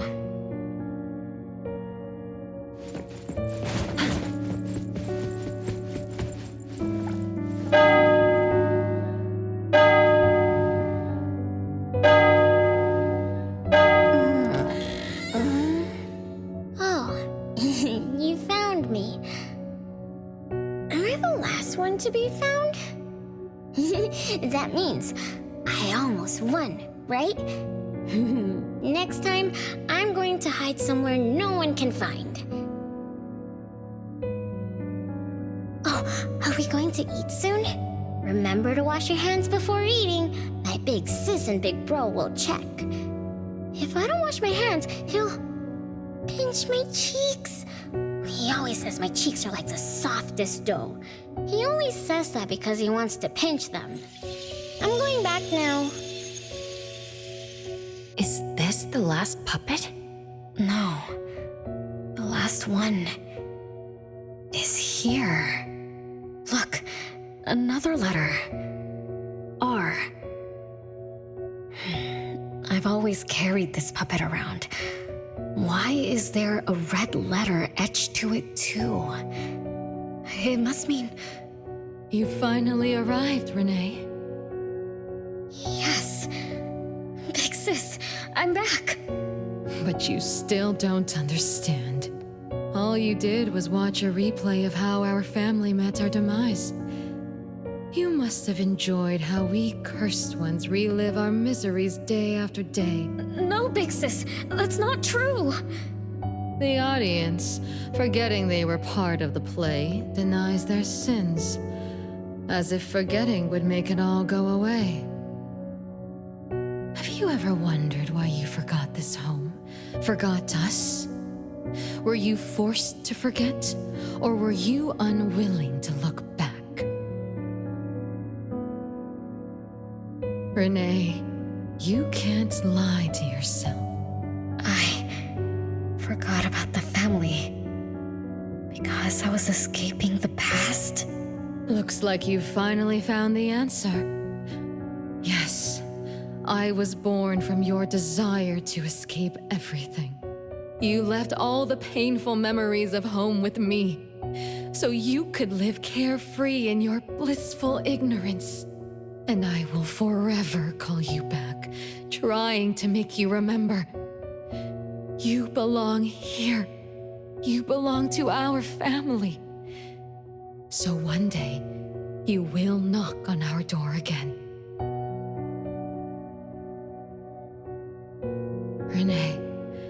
Renee, what feelings do you carry as you come home?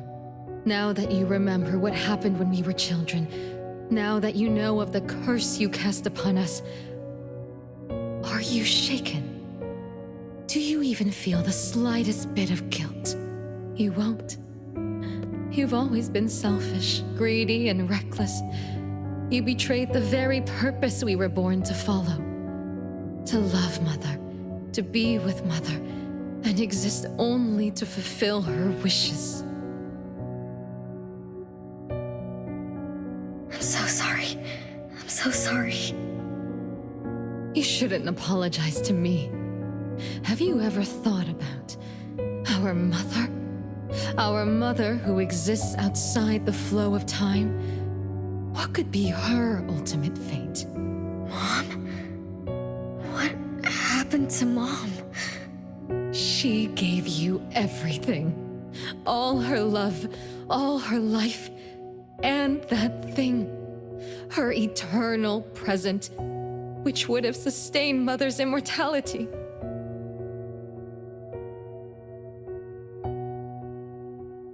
Wait a minute. Big Sis, don't leave! The clock still turns backward. Let's return to the past, to witness that final day of destiny where you are forever frozen. Come then, child of betrayal. I'll be waiting for you on the final stage.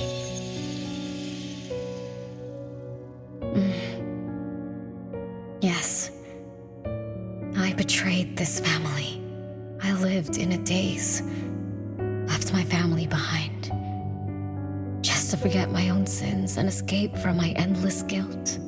That sin. An unforgivable betrayal. I lived for so long, without purpose. Until today. Renee? Look. This is the message my siblings left behind. I'm not just the cursed child.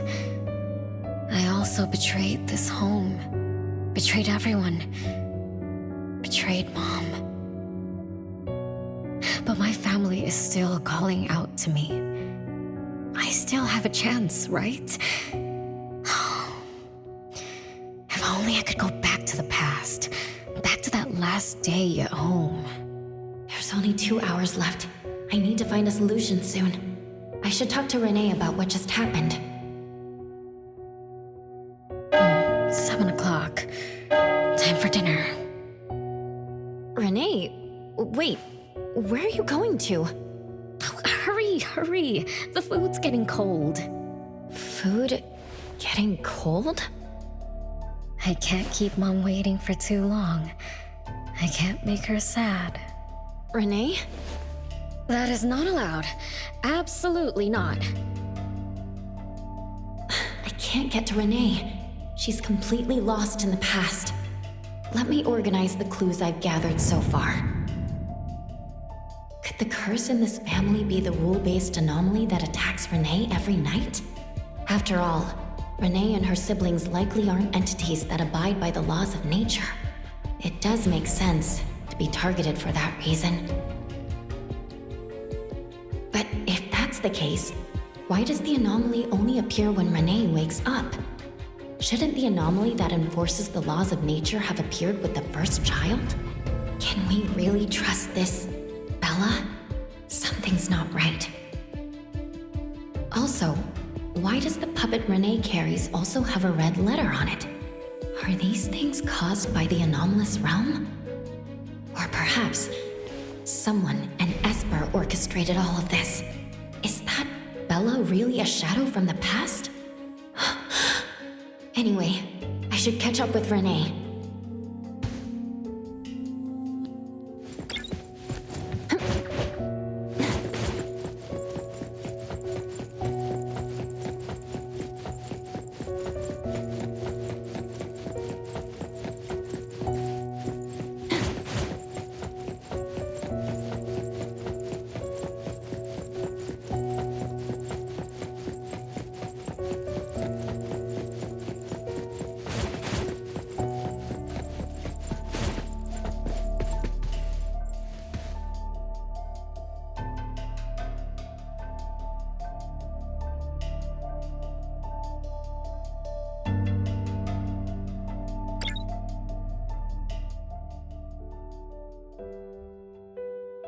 What's wrong, Renee?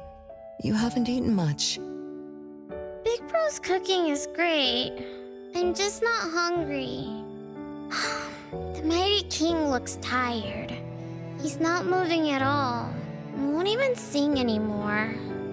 Your little cricket?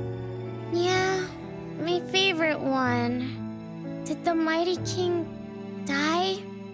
He was still wiggling his whiskers around confidently yesterday. Or maybe he's just in a bad mood, like me. I don't know. In my garden, the cherry tree sprouts green buds, while my little Renee blooms with laughter. Each day, withered leaves drift down, returning to soil, resting peacefully with insects that will never sing again. Such is life, a circle without end. Don't be sad. You'll catch new crickets with shinier shells and better songs. But I want to play with the Mighty King. He's been with me for a long, long time. Is there anything after death? Will we die too? I know. It's a world where you're all alone. No mommy, no big brothers or sisters. Just a world that's always dark. That sounds scary. I don't wanna... Scary? You're funny, Renee. Can't move, can't hear, can't see. That's no different from when we were sleeping in our wooden boxes. Dying isn't that big of a deal. Being alive is much better. I want to be with Mom and everyone forever. Appraiser, you're here. Wasn't I immature back then? My time with my family was running out. Mom had to witness my siblings enter the final countdown. Yet she still had to answer questions like that. Mom, who loved us deeply, must have been terrified of losing us too. Appraiser, could we go see her? I just need to see her a bit more.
It's way past your bedtime, little troublemaker.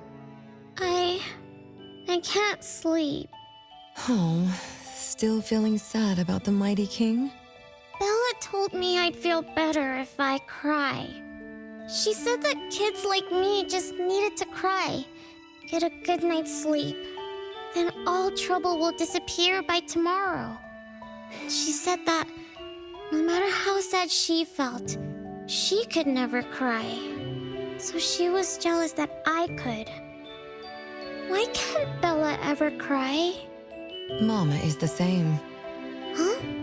Why? Is it because you were grown-ups? Because grown-ups are strong? Mom and Sis work so hard for every chore in the house. I want to grow up soon to help you. I'll grow as tall as Mom wants. Oh, if you want to grow tall soon, you can't be picky about food. No, I don't want to eat green peas.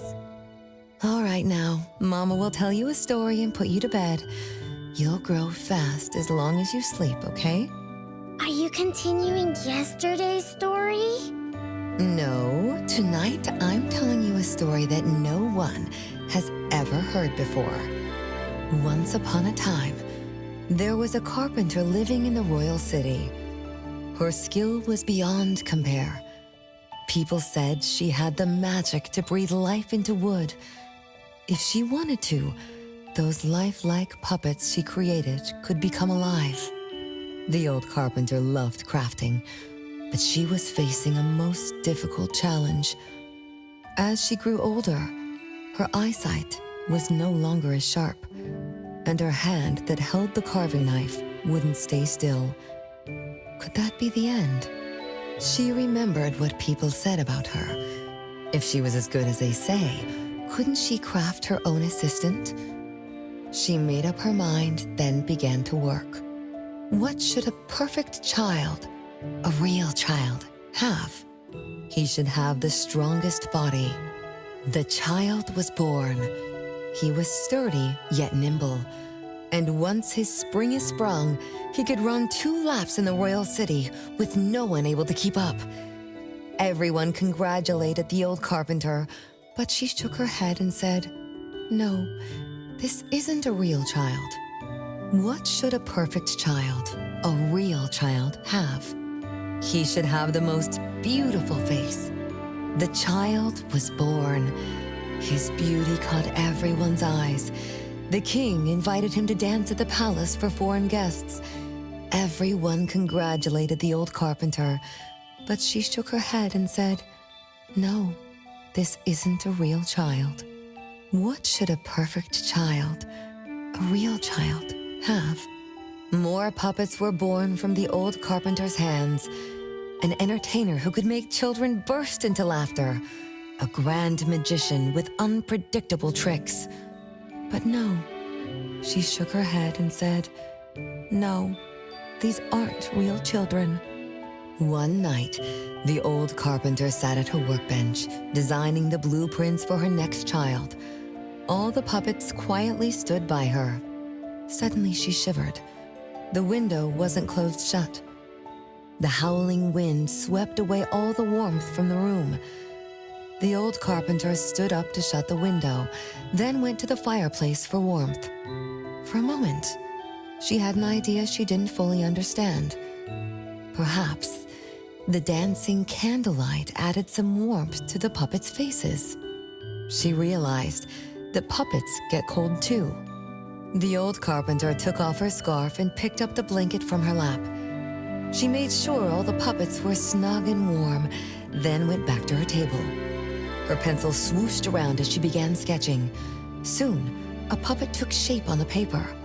She picked up her knife and began carving on the most ordinary piece of wood. Soon enough, a new puppet was sitting on her workbench.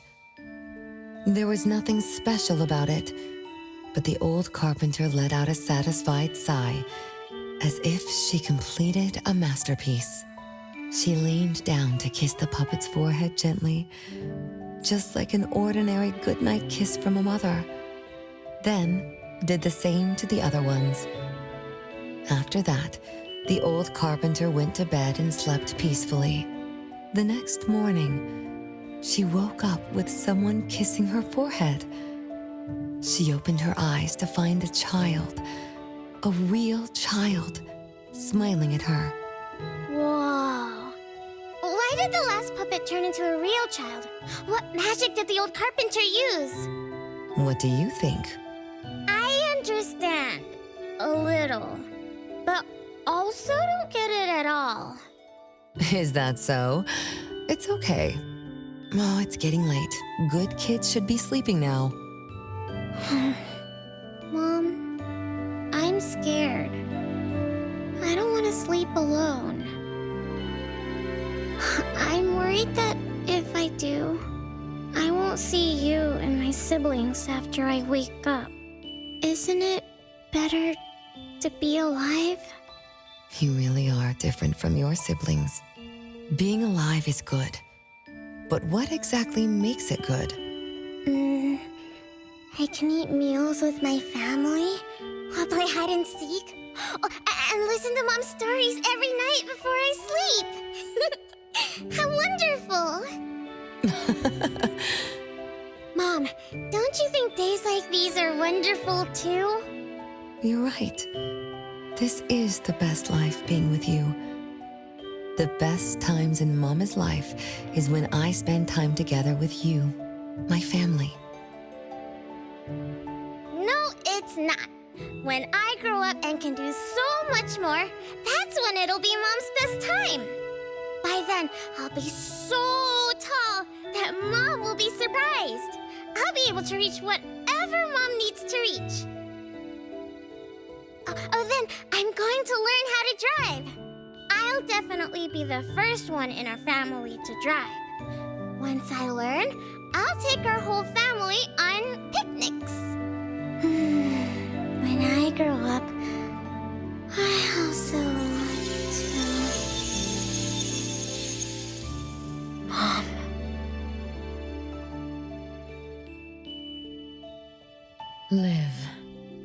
Live forever and ever. Do you remember now? That most selfish and greedy wish you made to our mother. With our death sentence, we should have turned back into puppets over 50 years ago. Have you ever wondered why you've been able to escape the debt collector until today? That's the secret that granted eternal life. The secret that froze Mother's body and soul at that very moment. And the price she paid for this eternal moment. Exiling herself out of the mortal world, living without worry or care, without joy or sorrow, without thought or feeling.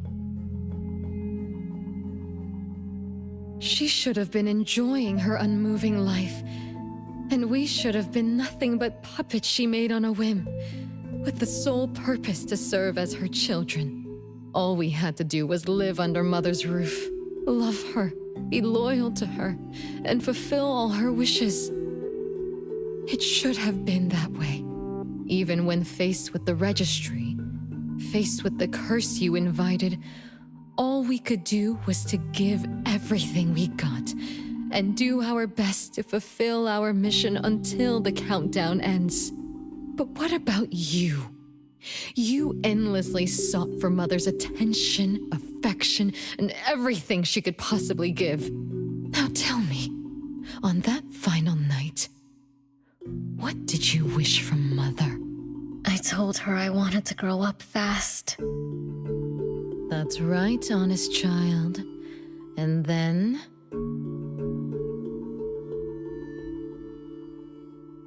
So, Mom gave it to me.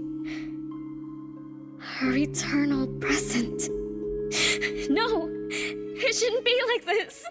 I didn't know! What have I done?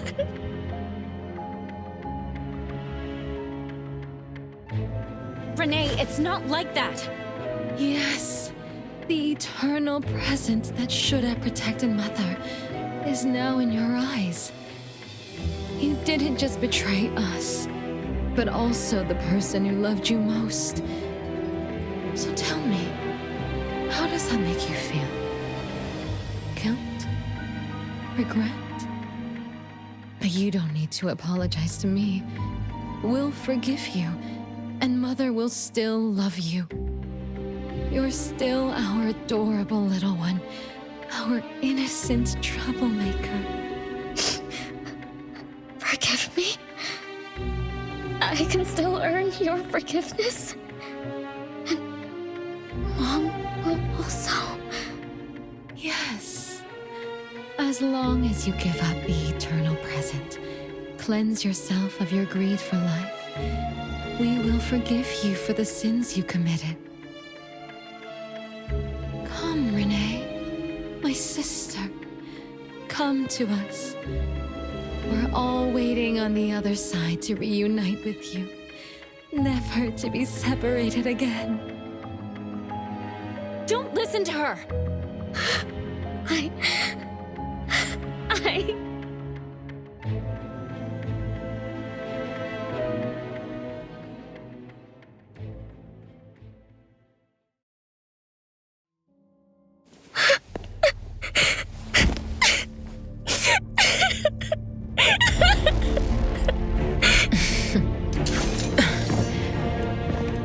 Who exactly are you?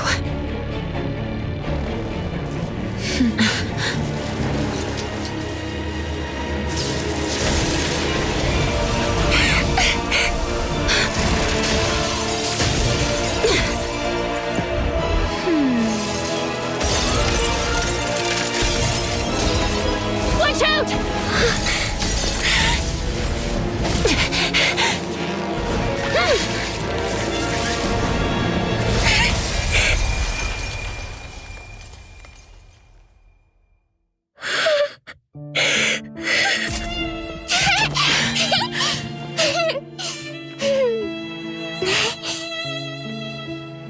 Remember to get to bed early and eat your veggies. My little petal needs to grow up healthy and happy. Don't forget Mama after you grow up, okay? What is life? Promise me you'll find the answer for me, okay? Where are you going?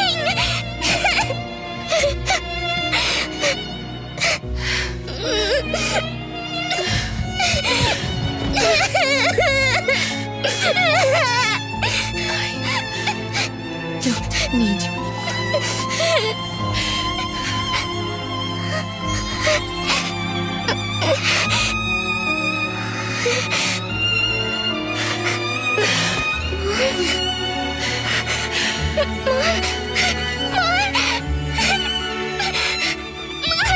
Don't go!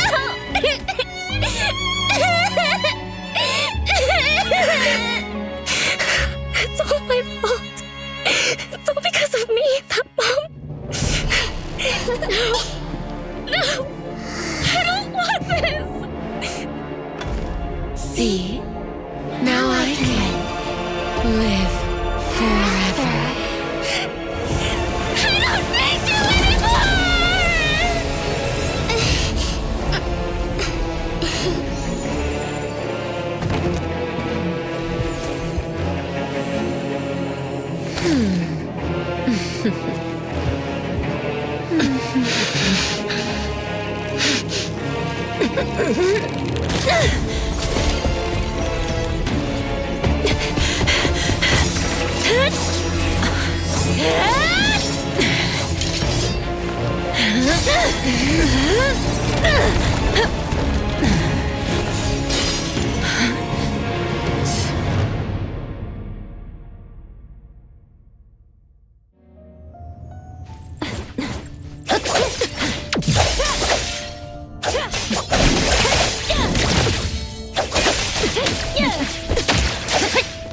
It's fine.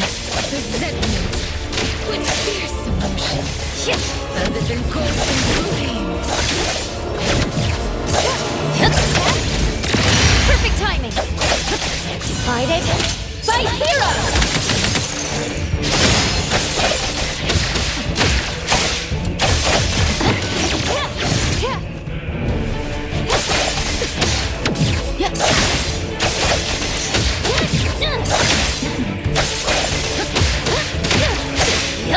Feeling good. Now's the time.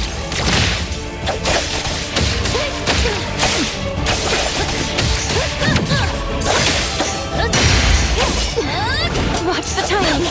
Not too difficult.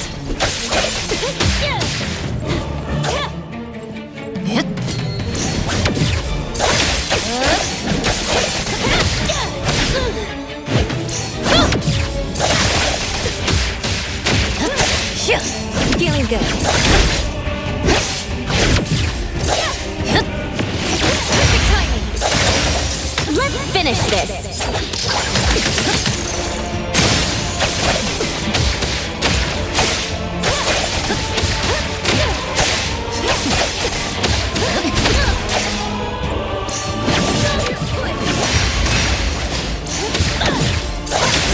Not too. Let me show you something.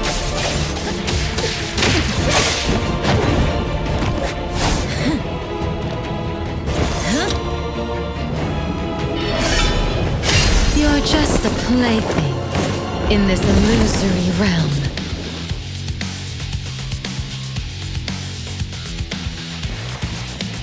Yep.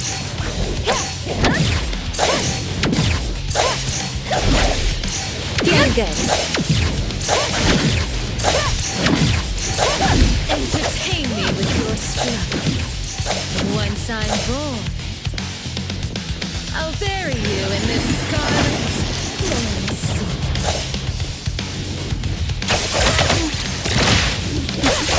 Be careful. Not too difficult.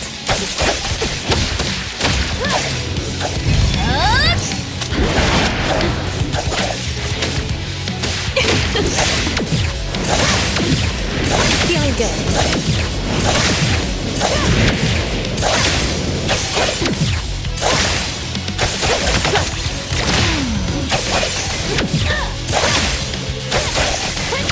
Not too difficult.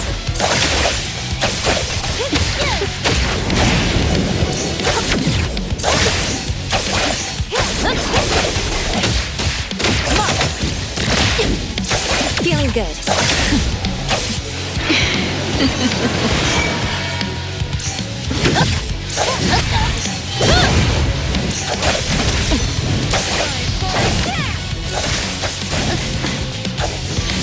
Where you go?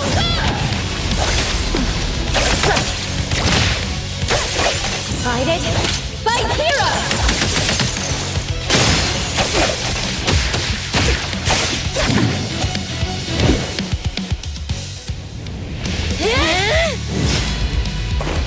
You. I won't let you do this! Such arrogance!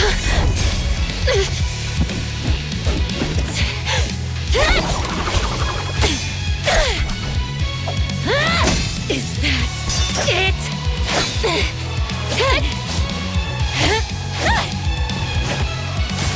Come again! as you wish! Interesting. Unfortunately, this is the end! Cower before me!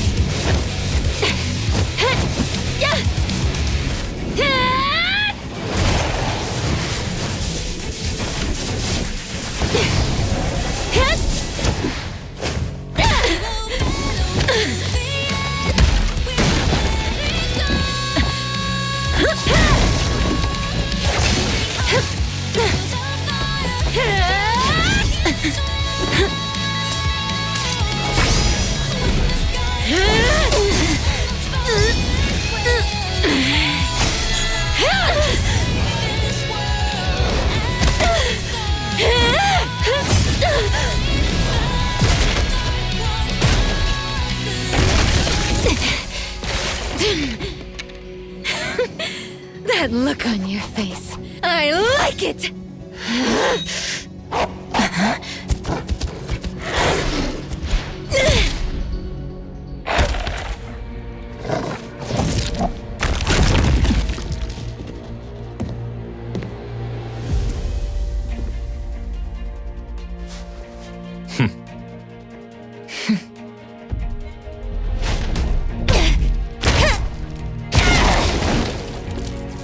So you're the one behind all this! It's you. All at once? Tick-tock, tick-tock. Aren't you running out of time?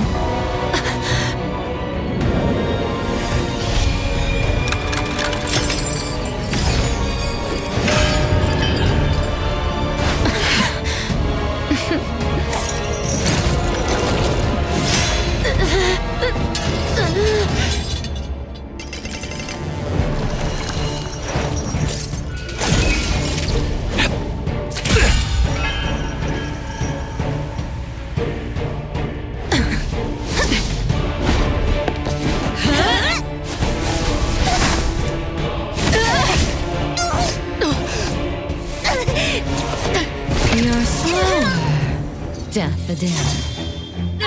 Is this little cutie distracting you? I wonder when she dies, she'd be just as charming!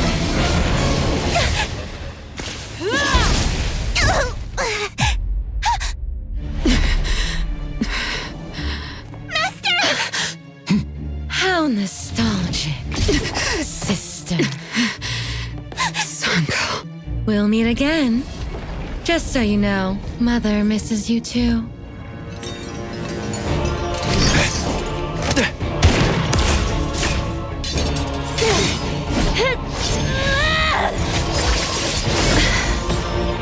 Daffodill! I'm fine.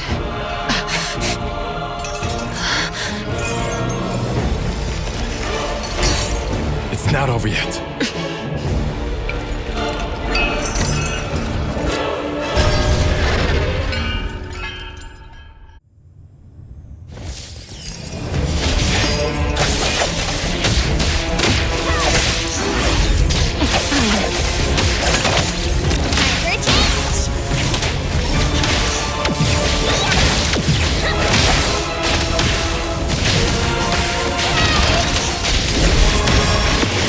Hit!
finish this!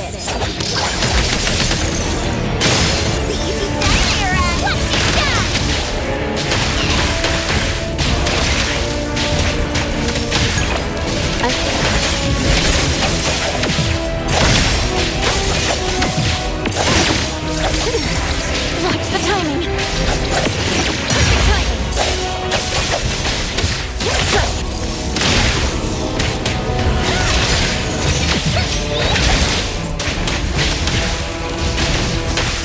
Thunderbolt! Solitaire!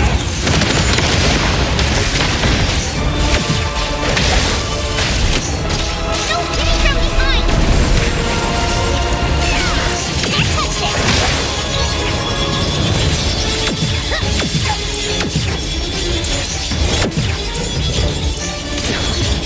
Quite arrogant!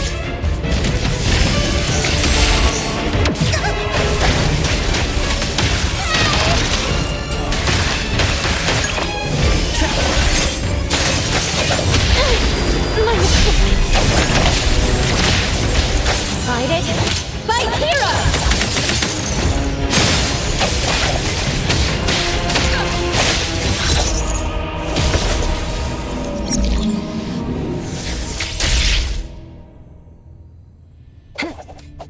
Is everyone okay?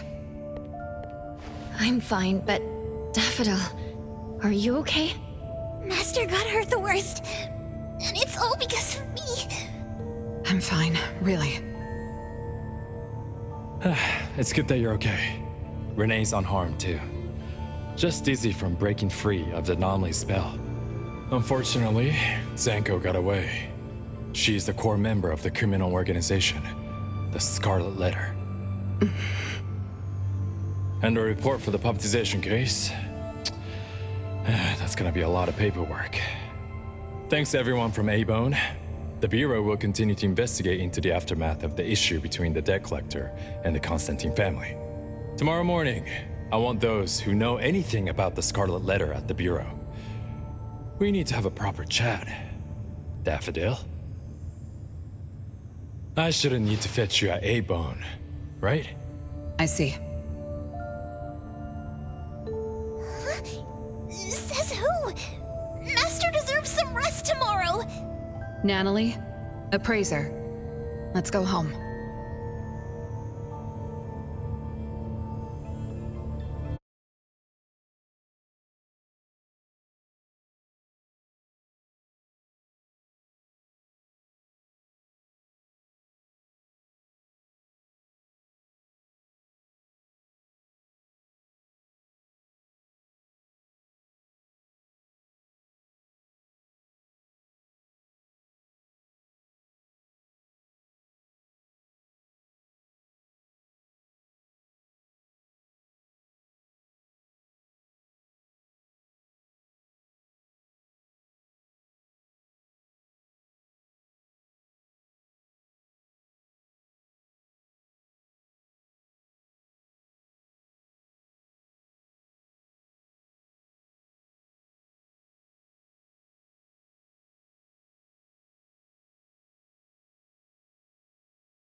How are your wounds?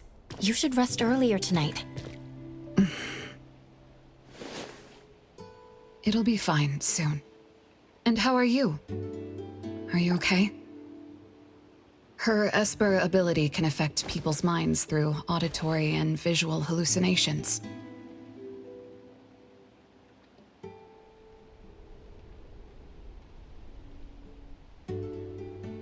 I see. So all the stuff Renee and I saw were illusions layered on top of the debt collector's anomalous realm. Or rather, an illusory world tailor-made to her understanding of Renee, after thoroughly excavating Renee's thoughts and feelings. In other words, Zankou used her Esper ability to alter the family's history, making Renee believe she was responsible for her family's deaths, leading her to voluntarily give up her eternal present. The eternal present probably requires the owner's verbal consent before it can detach itself. An anomaly that can grant its host immortality must be incredibly rare. The Scarlet Letter has acquired more than one rare anomaly. The incident at the Abisu auction was also their doing. With these reckless hits, it's like the Scarlet Letter is announcing their arrival at Hetero. This is just what their leader, Madame T, will do to demonstrate her superiority. Madame T? Is she the mother Zankou spoke of? When she said, "Mother misses you too," could it be? I should have killed her back then. So Zankou used Scarlet Letters to spell betrayer. She could be considered my adoptive mother. I don't deny that she gave me the first home I knew of. It's true. I was once a member of the Scarlet Letter. No wonder Chaos spoke like that. He must have known that Daffodill was a member of the Scarlet Letter, the criminal organization he's pursuing. So Zankou went through all this trouble just to get the Bureau's attention? Hey, what matters now is that you're Daffodill from the A-Bone Antique Shop. Thank you. You're a good person. It's getting late. Good night, Appraiser.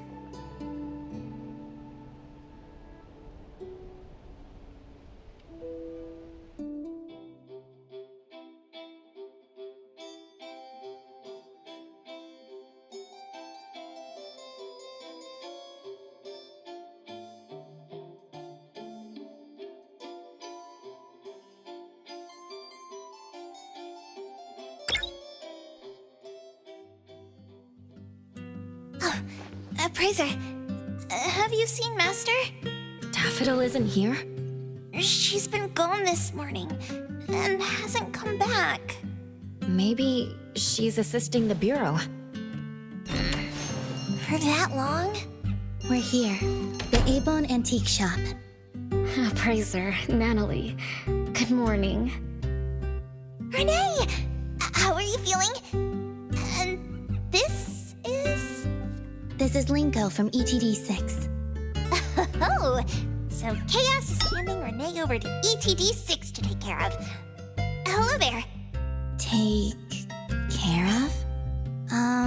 We were just going in the same direction. Linko also has something to do at A-Bone, so I gave her a ride when we left the Bureau. Linko, you have some business here? Mm-hmm. I do have stuff to do. What are you up to?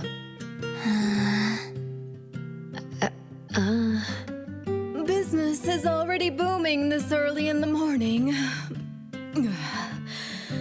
How wonderful.